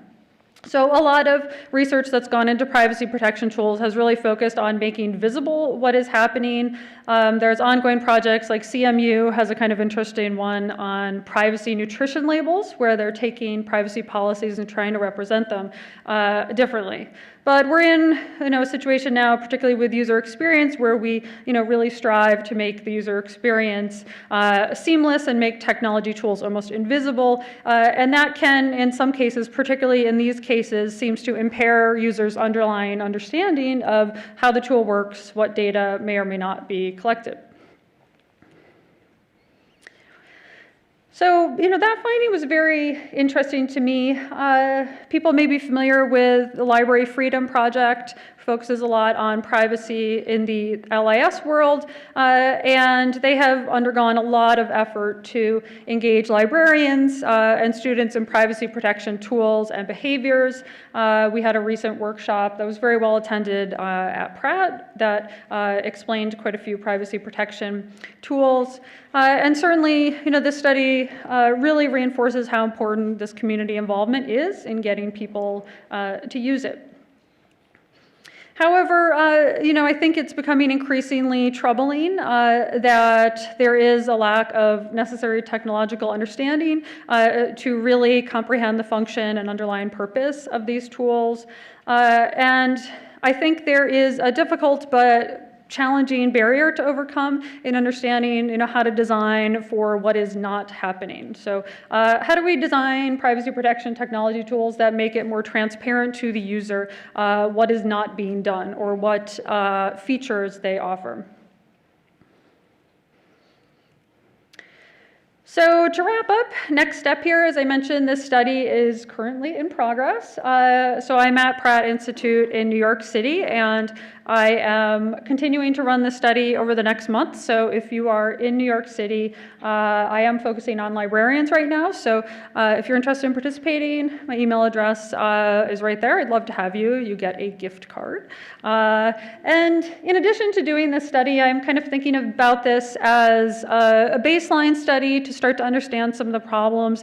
But I'm really interested in building something to help make some of these privacy concerns more transparent to the end user. So my long-term goal with this is I'm interested in exploring new kinds of interfaces that give tangible, visible feedback to the user as to what data might have been collected or was barred, for example. And I'm looking kind of broadly at taking inspiration from networking tools like sniffing tools that can actually show you what's being transferred across the network. Also things like existing user data collection practices. So certainly in the US, there is not very good consumer protection in a lot of cases. So what we know about what data is collected and what is done with it often comes from reading terms of use on various sites, but that can help a bit understand what may have been collected and what the ultimate purpose is of that particular data collection. All right. So that's it. Again, I would love to have you participate in my study if you're interested, and I'd love to talk about these privacy technology tools in general. Thank you.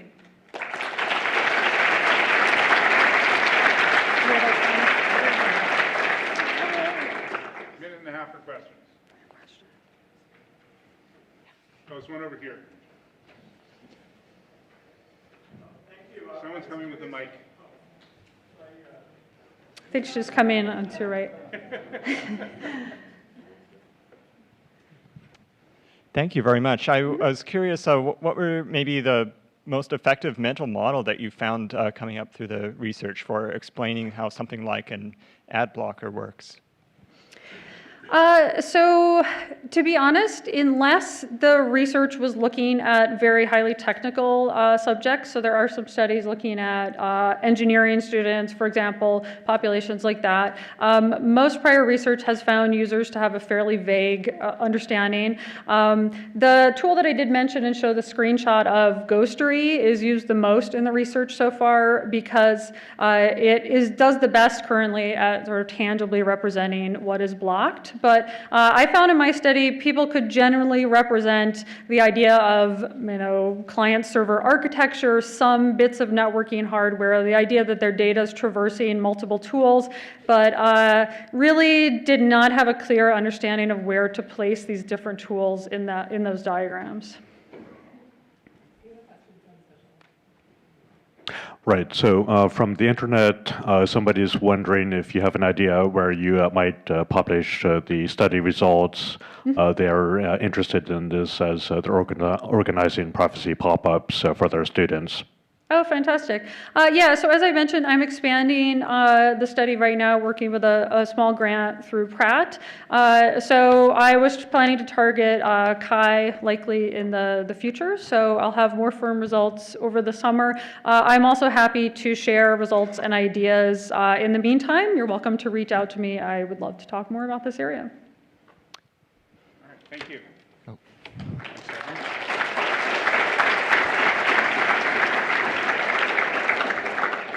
I don't know if this has ever happened.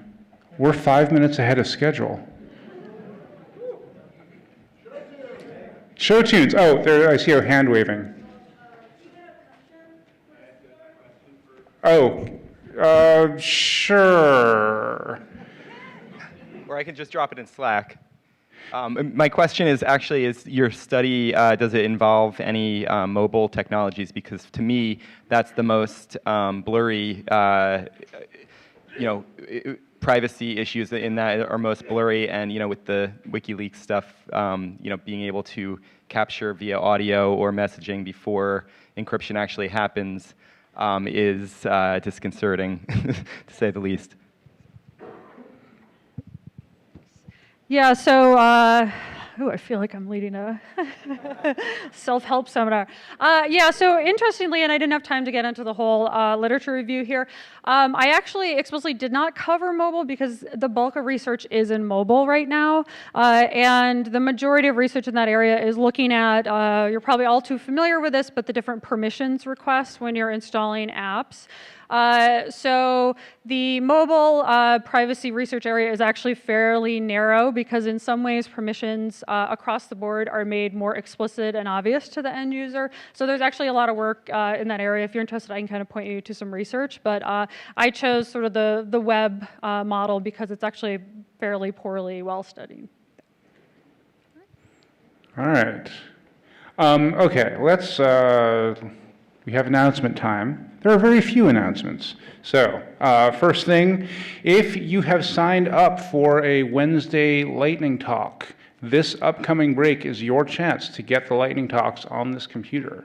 When are the lightning talks actually happening? They are happening after the break. So get your talks on the lightning, get your lightning talks on the computer during this break. That said, the next thing to know is that the break sponsor for this upcoming break is Ex Libris North America. I've heard of those guys.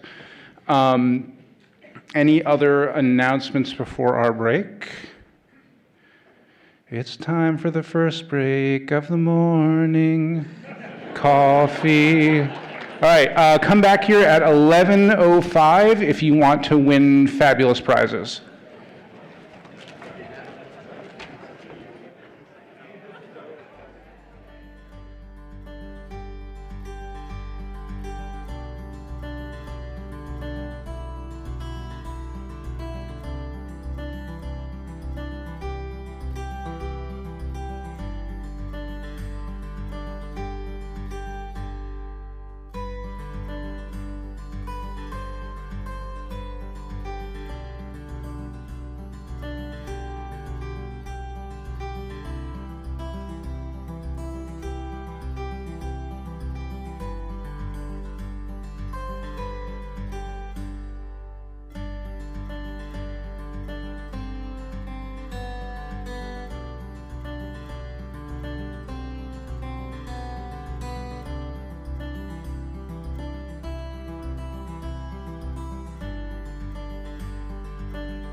Oh. It's probably in the wrong directory. Oh, it is there. Okay.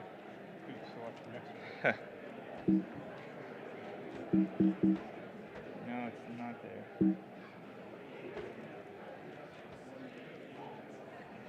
It thought it was there, but it's not actually there.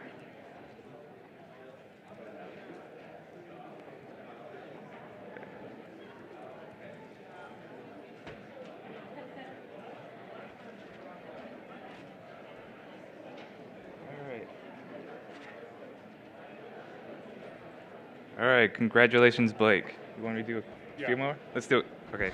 Blake Graham Henderson. Anyone? Oh, no, okay. All right, hey, T-Way. Pilot T-Way Lou. How many do you want to do? Let's do 2 more, because people hear it happening. Sped it up. I got rid of the banter. Yay, John Robinson, local-ish. All right, one more.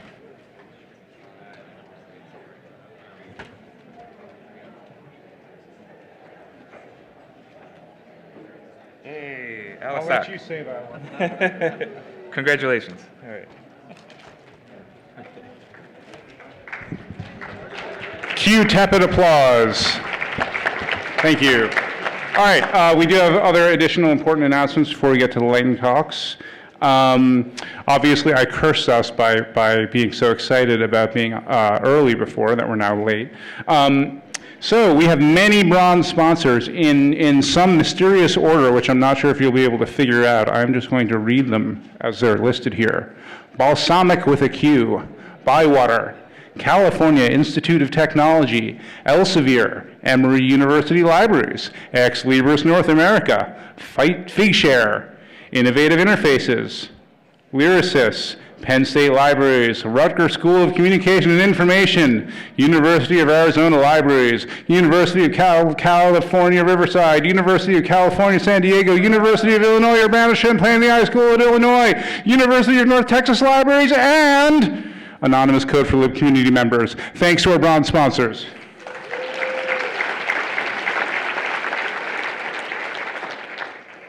All right, now that I've saved like 3 minutes that we lost, it is time for our lightning talks. First up is our own Carrie Gordon. Let me find his slideshow, which is here somewhere.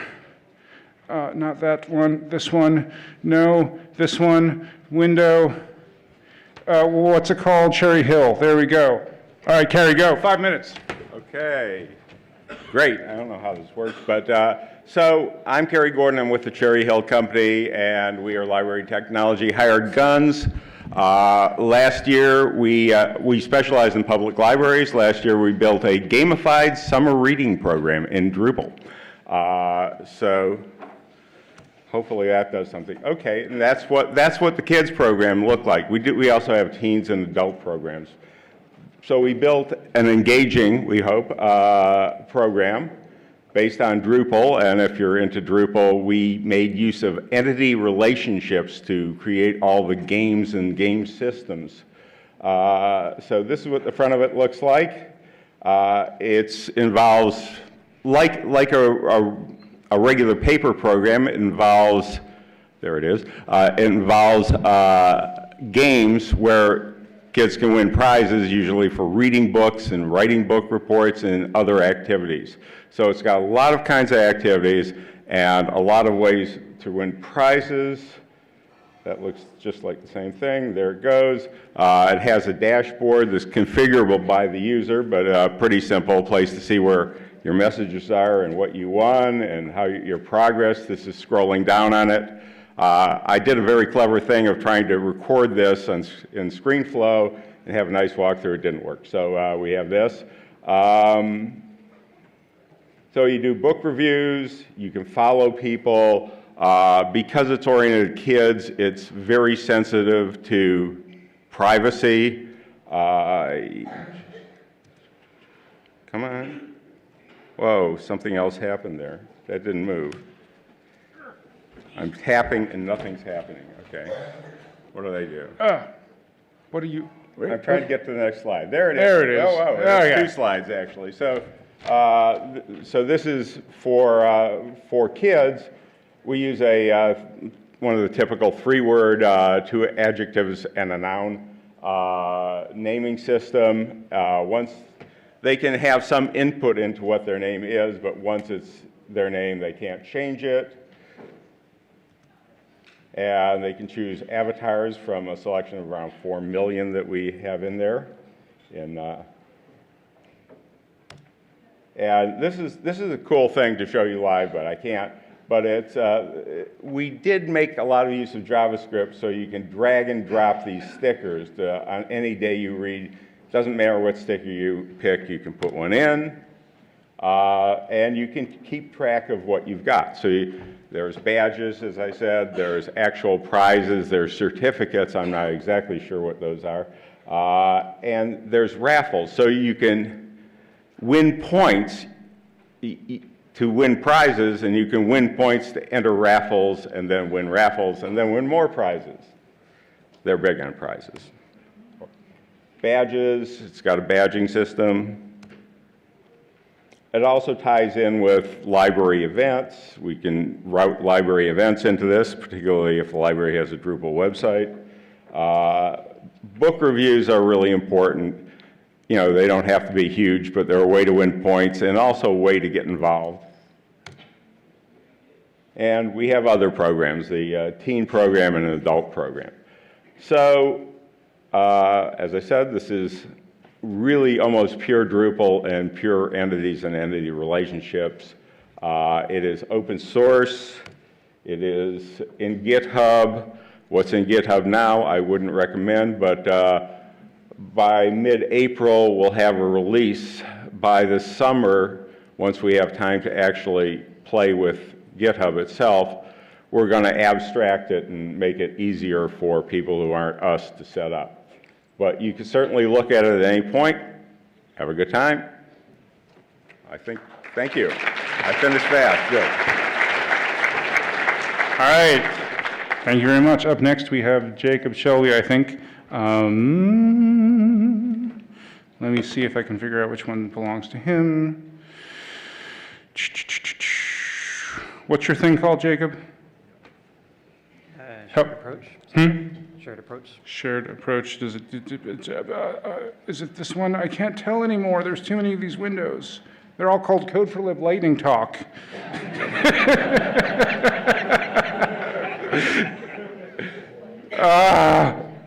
It is whatever screen that is. This one? Yeah. The one with API on it? All right. Yeah. Okay. Not the first slide. Why is it not? Oh, hey, the one, like if there was a title, that could be helpful. I think it's that one. Hey, all right. Let me get your speaker notes up. There. Okay.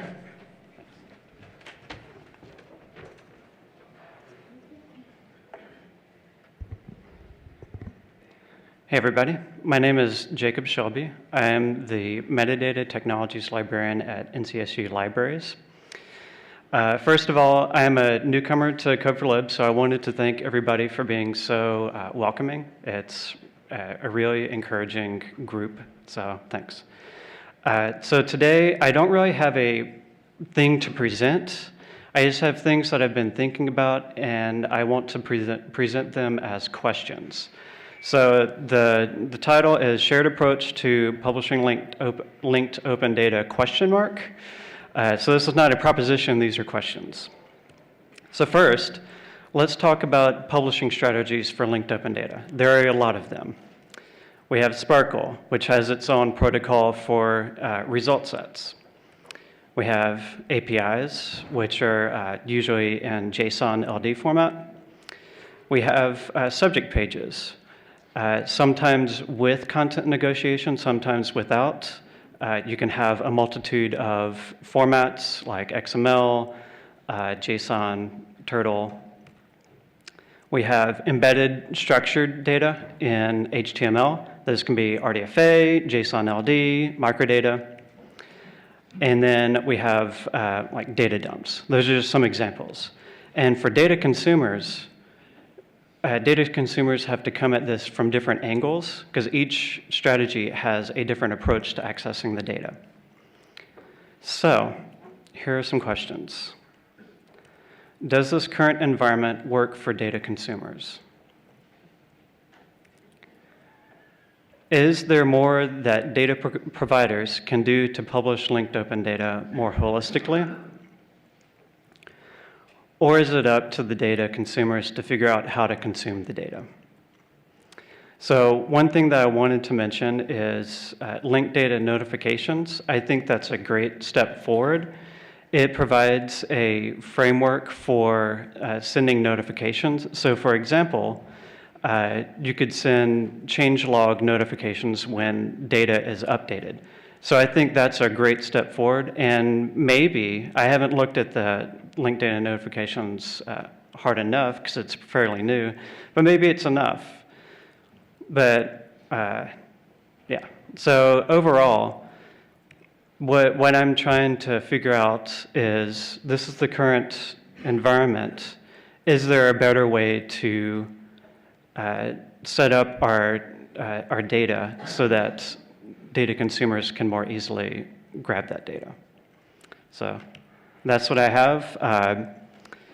If this is of interest to other people, please let me know. Grab me today or tomorrow. I also have my contact info up there. If you do know of any current endeavors in this area, also please let me know, because I am very interested in this. Thanks.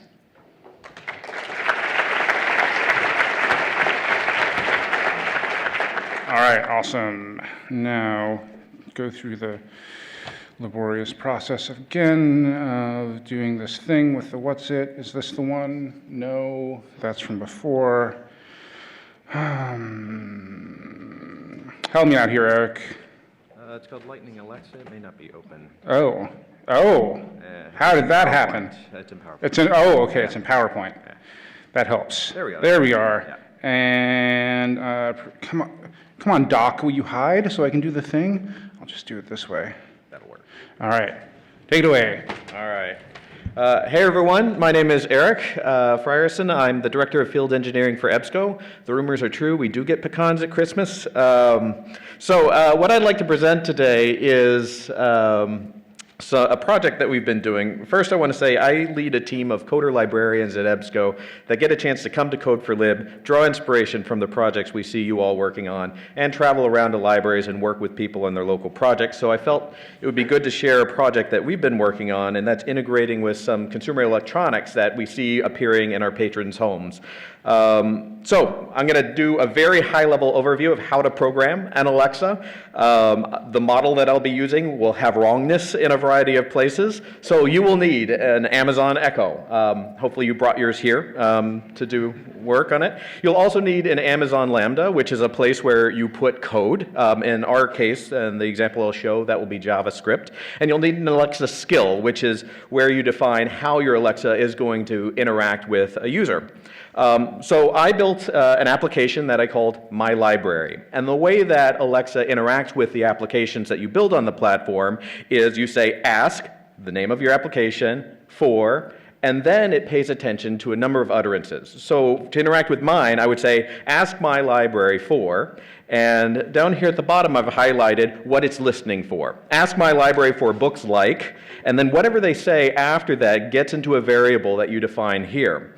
It takes the information that it gets from this interaction with the user and passes it along to a function that's in your Lambda. I'm oversimplifying at this part. I'm skipping several steps. But what ends up happening is you end up at a set of code where you do have a variable here that allows you to interact with what they said. So at this point, I know they're looking for books like The Maze Runner, for example. What I can do with that is probably very familiar to a lot of you. I'm going to take that variable, toss it out to an API somewhere that I'm going to get value out of, bring back the information, parse through it, and do something with it. So in this particular case, I'll be using the Novelist APIs. If you're not familiar with Novelist, it's an EBSCO product that does reader's advisory. You can give it something like Maze Runner, it spits back, well, here are 12 other books you'd like and reasons why you'd like them. So I send my call to that API, I come back, it comes back in JSON, I parse through it, and I build the response that the Alexa will give the person who asked them for information. So let's see if this actually works. I actually did a couple of different types of applications, and I'll play through these real quick. Alexa, ask my library for an overview of water shortages. I found an overview of water scarcity. Water scarcity is the lack of fresh water supplies for all users, including the environment, such that their needs are not fully met. Water stress is low availability of needed fresh water. Do you want me to keep reading? So this is the particular example of using a discovery service API that has topic overviews, pinging for that information and bringing back overviews.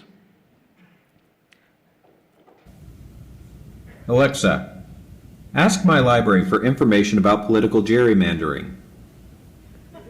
There are 440 hits at your library for that topic, including an academic journal titled, Clearing the Political Thicket, Why Political Gerrymandering for Partisan Advantage is Unconstitutional. Would you like me to email you a link to this list of results? So programming against an Alexa actually requires thinking about how you might interact verbally with someone, and it's a lot of fun to dive into design around those kinds of interactions. Here I've tried to figure out, okay, if I send a query into a discovery service API, how in the world am I going to be able to deliver that package of information to someone who's interacting verbally? And that's where we offload things to email. Alexa, ask my library for books like The Maze Runner. You should read Incarceron by Catherine Fisher. Although Incarceron is fantasy and Maze Runner is science fiction, both fast-paced stories feature characters thrown together into constantly shifting, bleak worlds. A labyrinth in Maze Runner, a prison that is a living organism in Incarceron. Suspenseful and compelling reads. I have 11 more recommendations. Would you like to hear them? So this has been probably one of the most fun projects I've worked on. I encourage you all go check out the Alexa Skills Kit. If you can do things like send calls to APIs and use data that comes back from it, you can do things like this. And just imagine what other kinds of things you could do with these voice-activated products. So that's my presentation. Thank you for your time.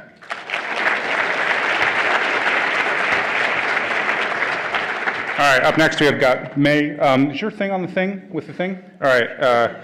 The one in the yellow. The one in the, there we go. Look at that. Now we have to find the corresponding version of it in the other window, which is called Hackfest. Okay, that should be easy enough. There's that. There's this. Can I do that? Yes. Okay.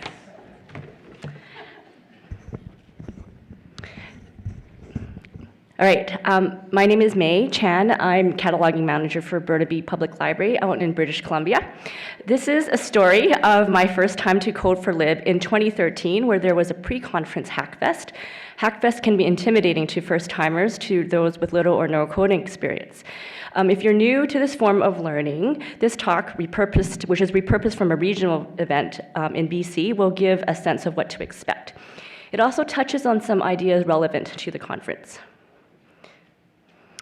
For some context, as you all know, Code4Lib values diversity and inclusiveness. These values are expressed in concrete ways through the Code of Conduct and the diversity scholarships. In 2013, I applied for the gender diversity and minority categories and was selected for the minority category. Let me stress that in 2013, I was new to the community and very, very nervous about being a cataloger showing up. So the script on my head went, what business does a cataloger have in attending a library technology conference? But the privilege of the scholarship compelled me to experience as much as I could. Some of you may remember that one of the pre-conference sessions in 2013 was a data visualization hackfest. Since I had never been to a hackfest, I signed up. Over 50 people signed up. One thing I found marvelous about the Hackfest was watching order form out of chaos. The facilitators quickly assessed a group to determine some goals and structures. Most people were interested in D3 and R. The D3 folk were fine with the talking heads format. The R people wanted hands-on. A couple of them offered to be group leaders. Then the Rs began to self-organize into small groups. I was tempted to hide in the safety of a lecture style, but I stuck to my guns about trying something new. I got out of my chair and joined an R group. The mere act of getting out of my chair felt exposing. Here's a diagram of my group. At the bottom, I'm the cloud of despair, and GL is the group leader. These happy faces are other group members, and they appear to be just that, keen and happy. AD on my left is someone I mentally referred to as Asian dude. Not very nice, but that's what I called him. The group leader began talking about how to get started with R. He spoke at length and used a fair amount of technical jargon. I felt frustrated by the jargon and became disengaged. The leader sounded just like the teacher in the Peanuts cartoons. I began, kind of like that wah, wah, wah, wah thing. I began blaming the leader for not meeting my needs. So this pretty much sums up where I was at that point, and it quickly devolved to this. I had difficulty getting attention and help and felt invisible. I was tempted to leave and go sightseeing in Chicago. But I didn't fly all the way from the West Coast to give up. So back to Asian dude, who I saw here at the conference today. I hope to reach out to you properly. He looked like a coder, all intense, hunched over his keyboard. He caught my attention because his typing sounded purposeful and productive. So I leaned over to see what he was doing. To my surprise, he was just searching for sample code and reading documentation. A light bulb went on for me. The least I can do is read and look up stuff.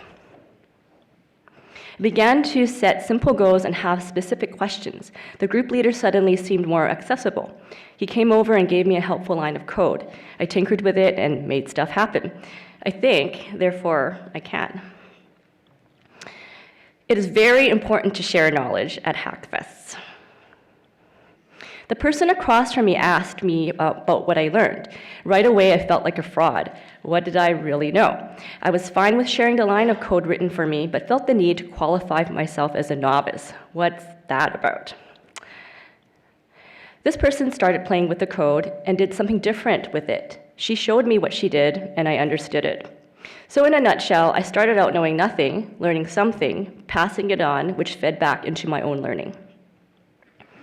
So remember, Asian dude? I ran into him later and said, hey, you were sitting next to me at the Hackfest. He said, yes, how are you enjoying the conference? I said, I'm grateful to be here. I don't normally get to come to something like this because I'm a cataloger. He said, oh, you're a cataloger? So am I. So I had stereotyped him based on his gender and ethnic background. He didn't look at all like a cataloger. Since I applied for the gender diversity and minority scholarships, the irony was not lost on me. I was absolutely mortified. So I won't have time to go over these self-hacks, but I'll post this slide. But there's no shame in looking over someone's shoulder. I told an old-timer about this experience, and he thought it was the best of what Code4Lib had to offer. So I hope those of you new to the community will experience something just as life-changing. Thanks. All right, thank you very much. Up next, we've got Hillel.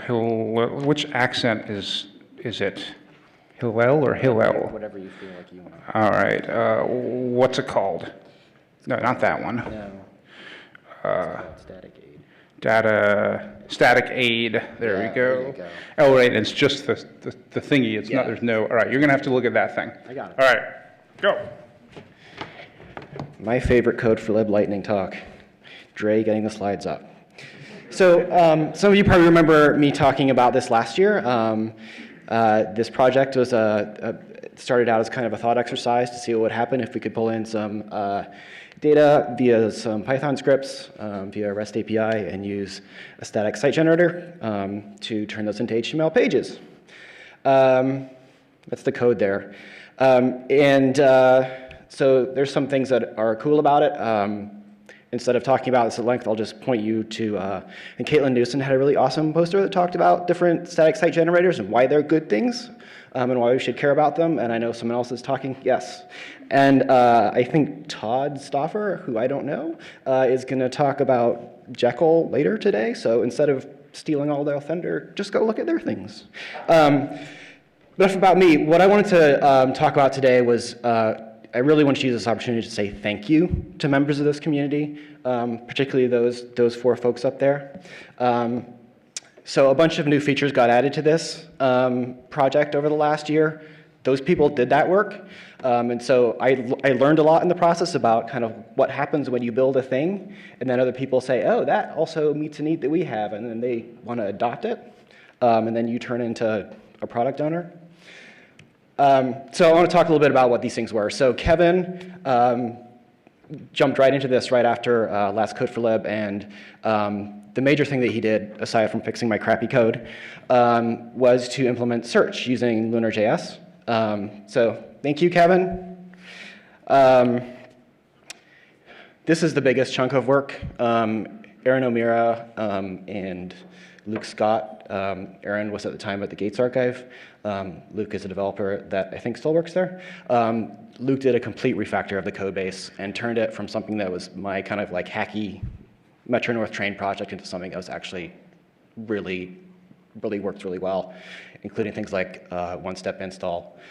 He also added the ability for the system to work with multiple data backends. So I built it to work with archive space. He built it to work with AdLib, which is what they use for their archival collections data management. Cool. And he also added the ability to build just embedded pieces of web pages so you can stick them in another web page if you want. And last, certainly not least, is Scott Carlson. Hi, Scott, if you're watching the live stream. Scott looked at the project a little while ago and was like, hey, how about if I help you out by adding some schema.org JSON-LD objects? I had some kind of crappy microdata that I had embedded in the web pages, but that's not the recommended way to do it anymore. So he did that work. So thank you. There's the link to the code. And ask me if you have questions about it, but thank you for contributing.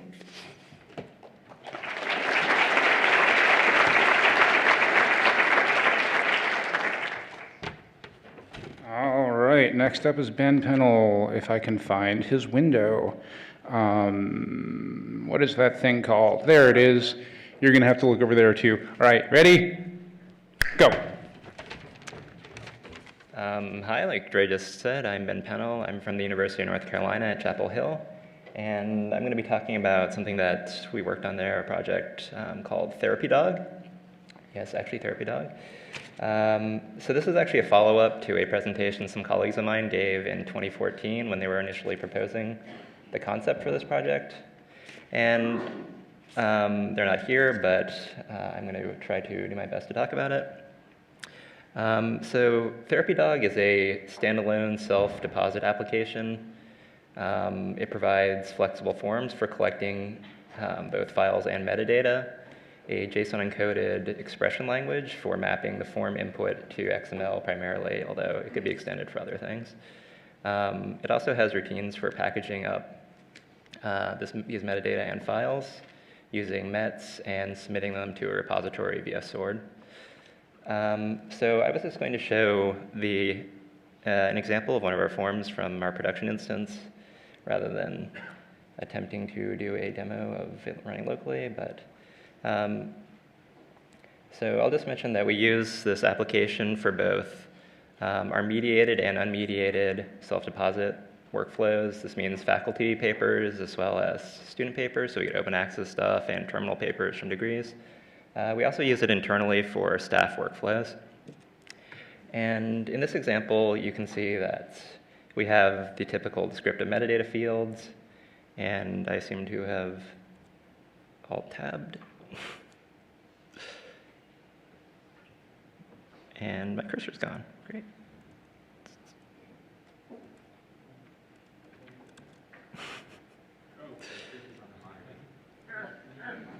Yeah, I don't know where the browser window went. Maybe I can just give out free prizes while I wait. I'll fix it.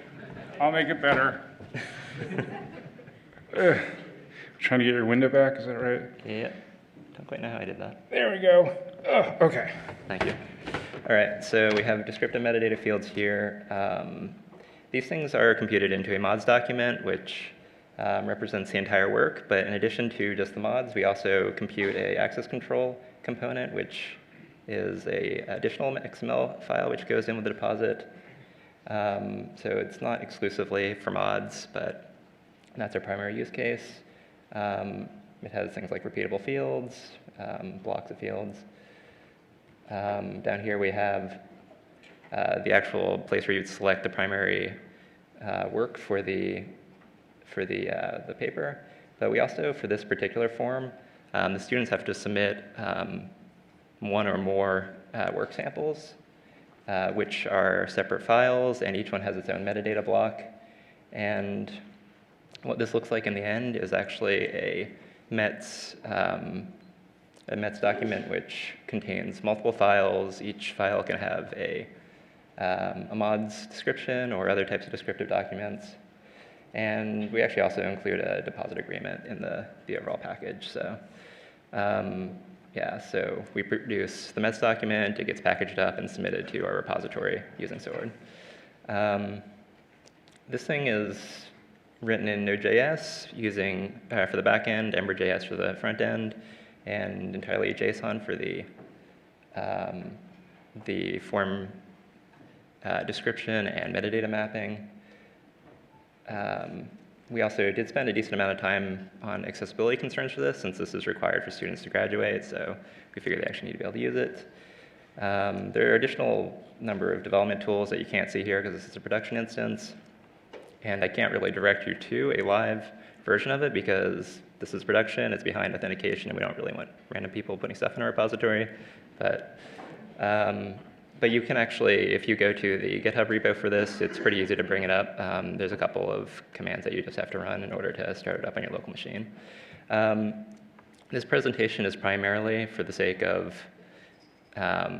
letting people know this exists, that we did actually do it after our presentation in 2014, and to see if there's actually any community interest in this kind of tool at this point.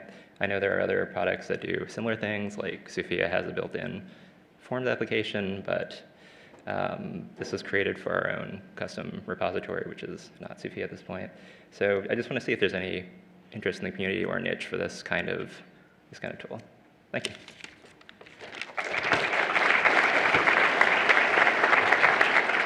Courtney, do you have slides up here? I do. They're down there. One of these. Where's the cursor? No. These. All right. Let me do this thingy, and Okay, I'm gonna need Chrome too. As one of the oh yeah, I'm just gonna move this guy over to Macintosh. I believe in you. You can do it. View, full screen. Yay! Now find your thing with the thing.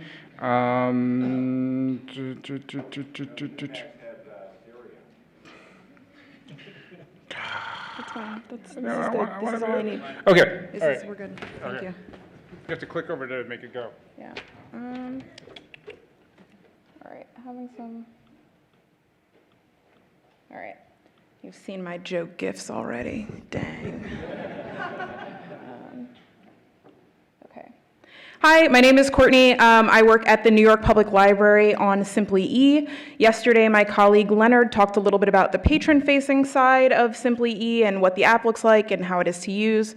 I want to kind of take a step back and talk about one of the problems that we faced when we were thinking about how to make Simply E deployable for any library anywhere. And so, DIY.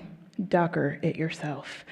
We wanted to create a solution that was simple and easy for other people to use that didn't involve developer knowledge. So this is kind of what we had before, and I'm gonna make an attempt here. Right, so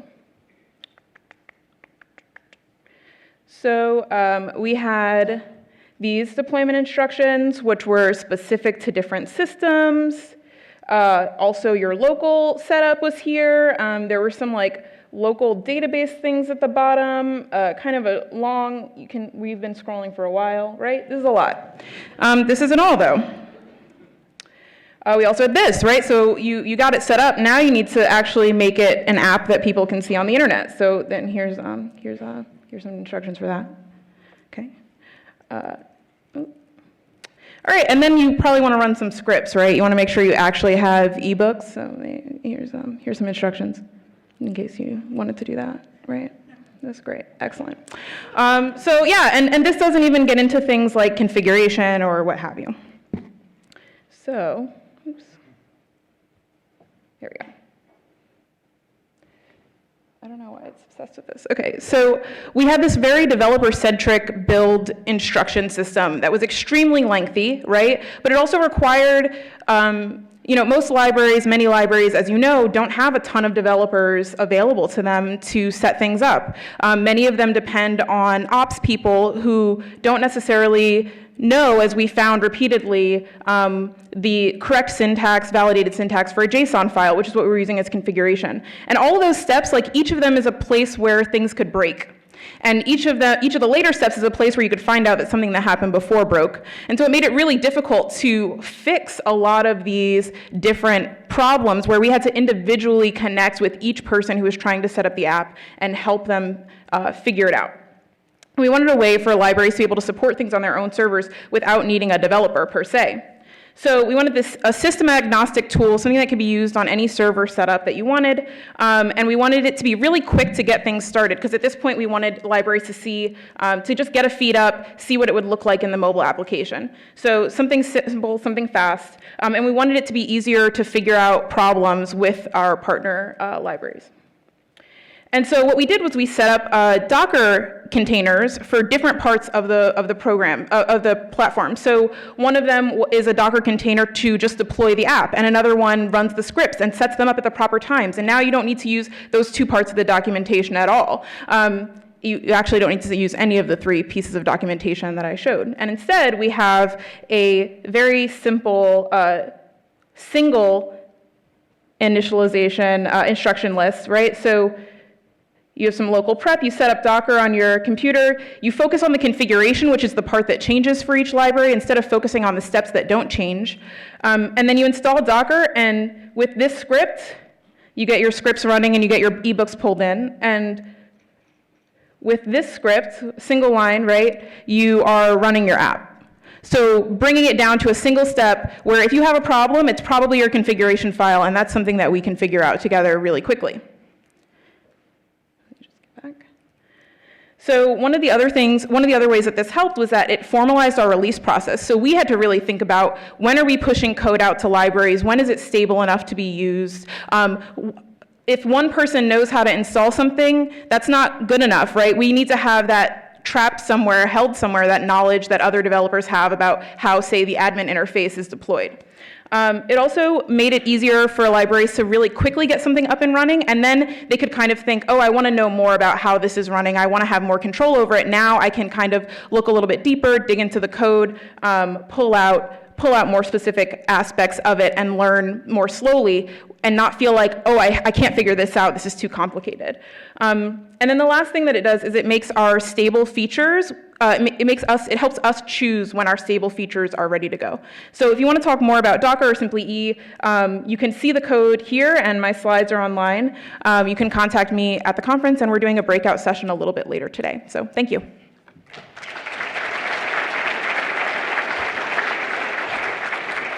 Sorry, I dropped the ball on that one with my shepherd's crook duties. It was 12 seconds over. All right, now, right. PowerPoint. Wait, what, where? It's on your desktop. Desktop. Desktop. God.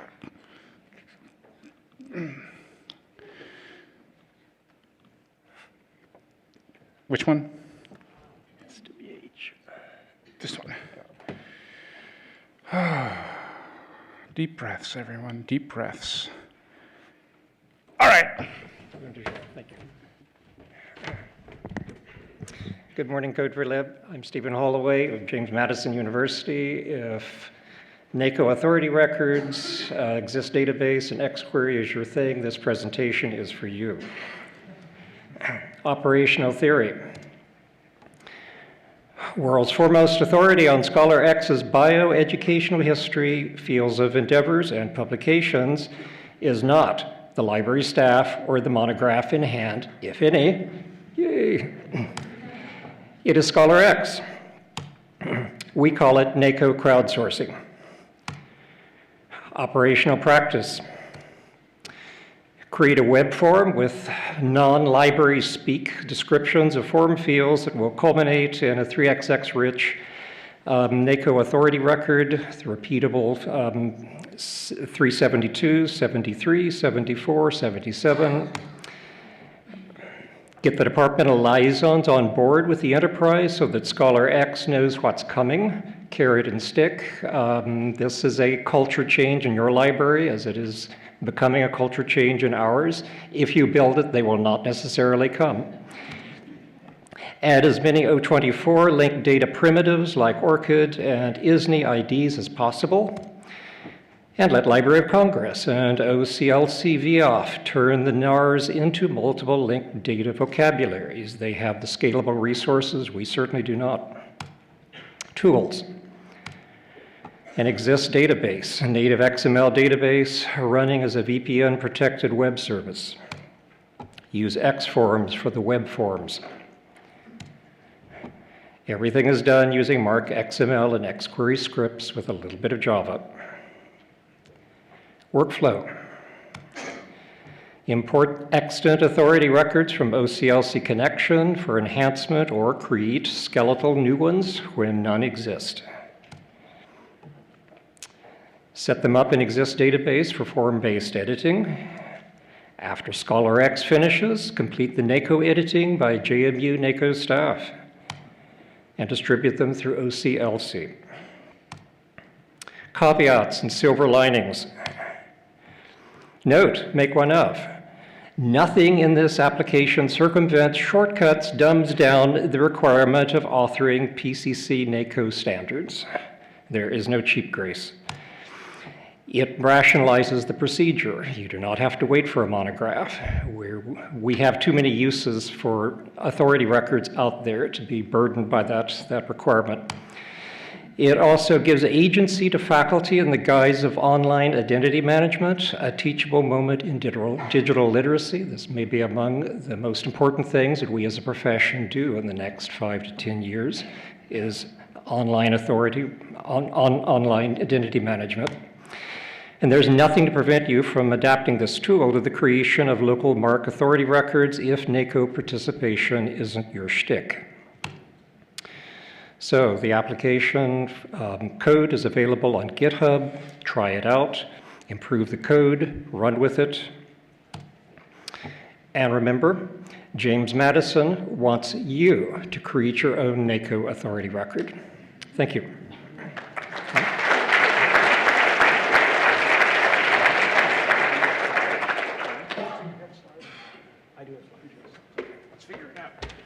All right, this is the last one. We're almost done. It's so exciting. Where are your slides?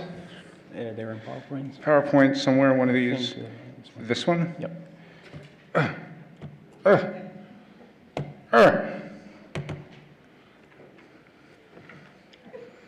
How did that work and what I was doing didn't work? I don't understand. Magic fingers.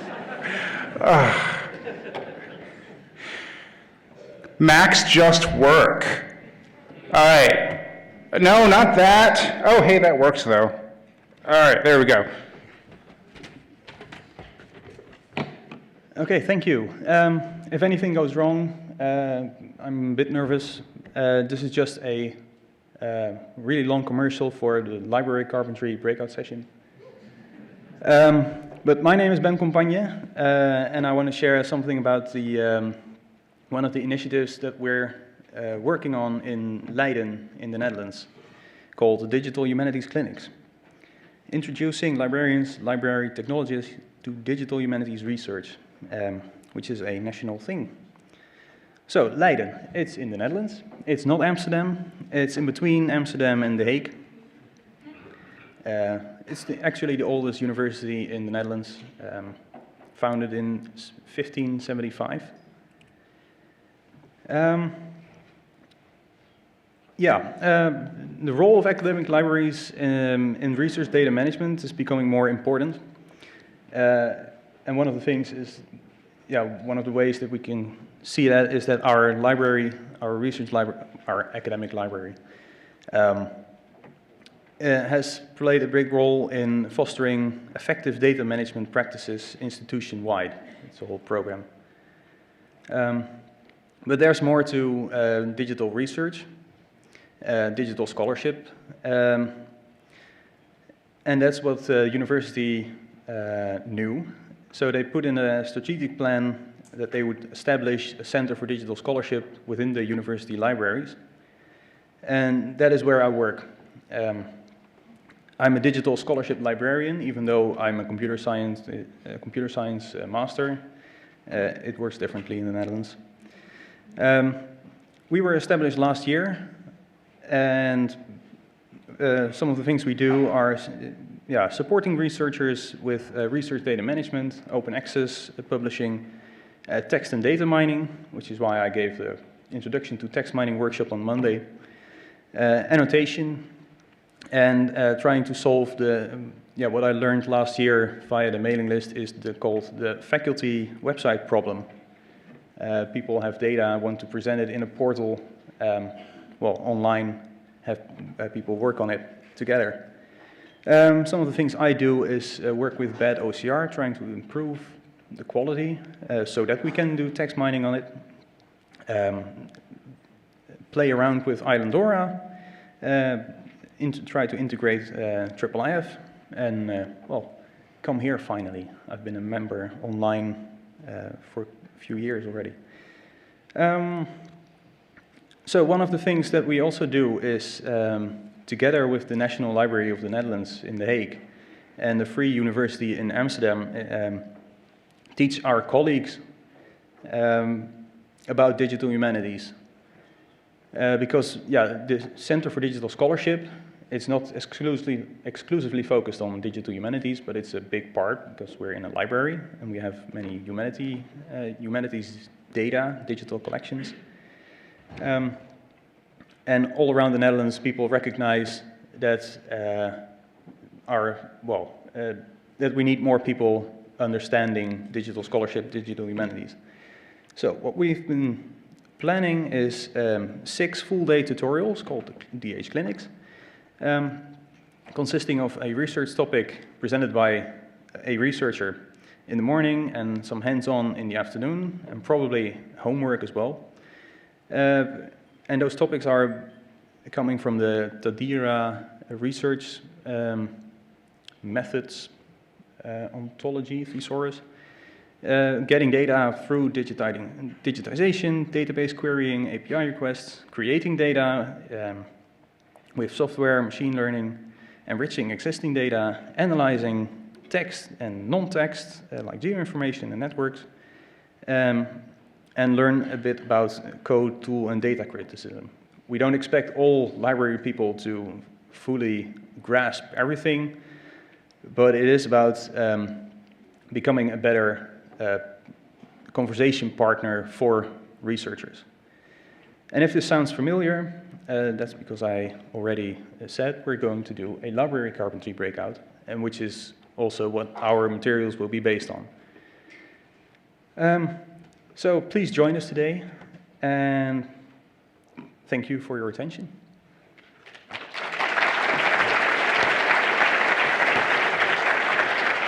Thank you. All right, I lied. We have one more lightning talk. It's Peter Murray. He doesn't have slides.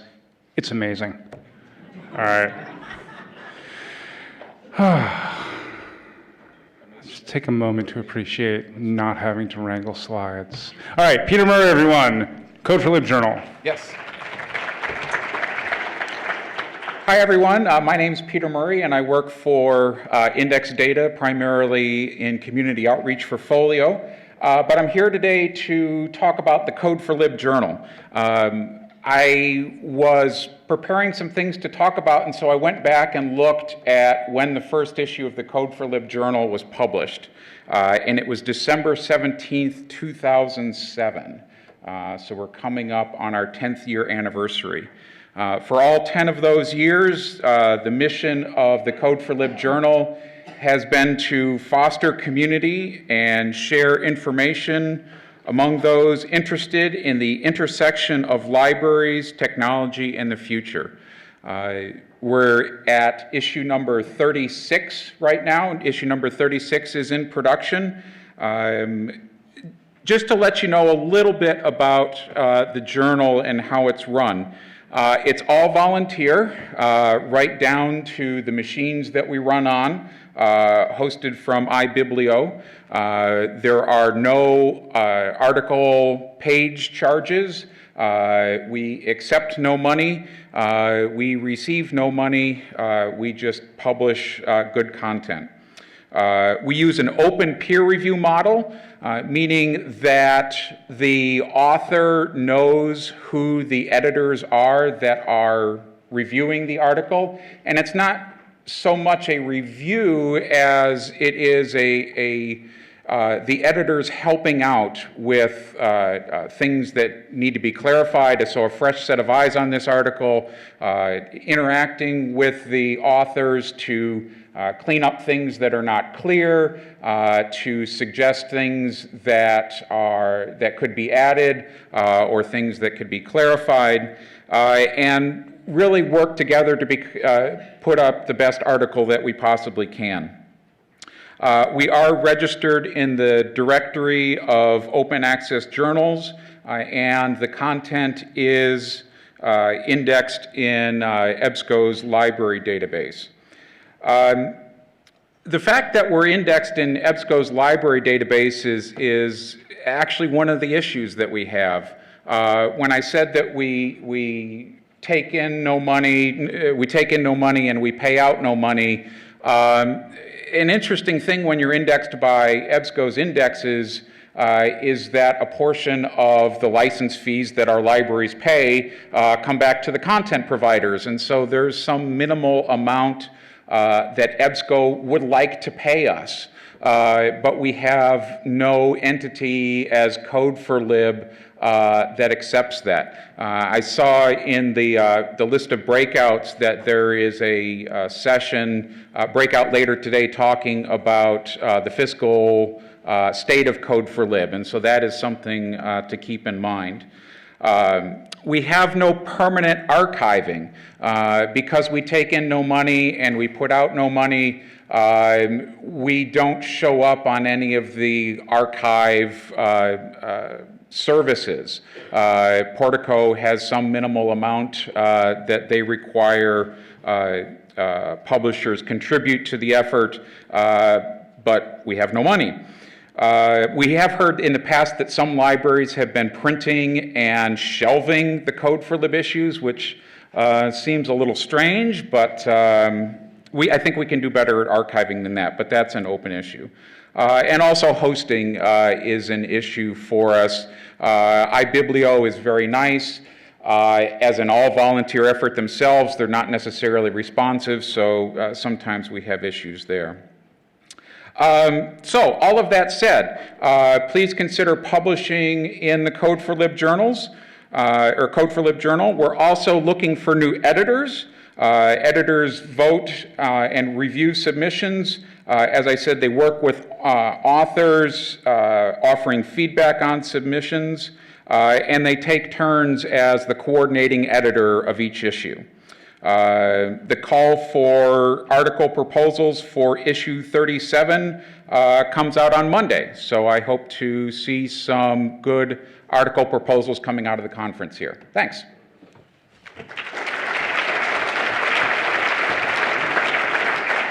All right, let's have one more round of applause for all of our lightning talkers.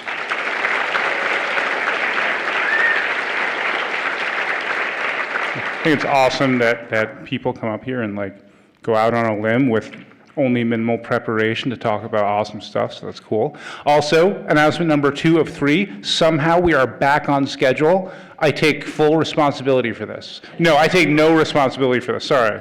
Also, I blame the Macintosh. And finally, breakout session topics will be solicited during lunch. I think the easel board should be out there now, so feel free to put up a proposal or mark interest in a proposal on your way up to lunch.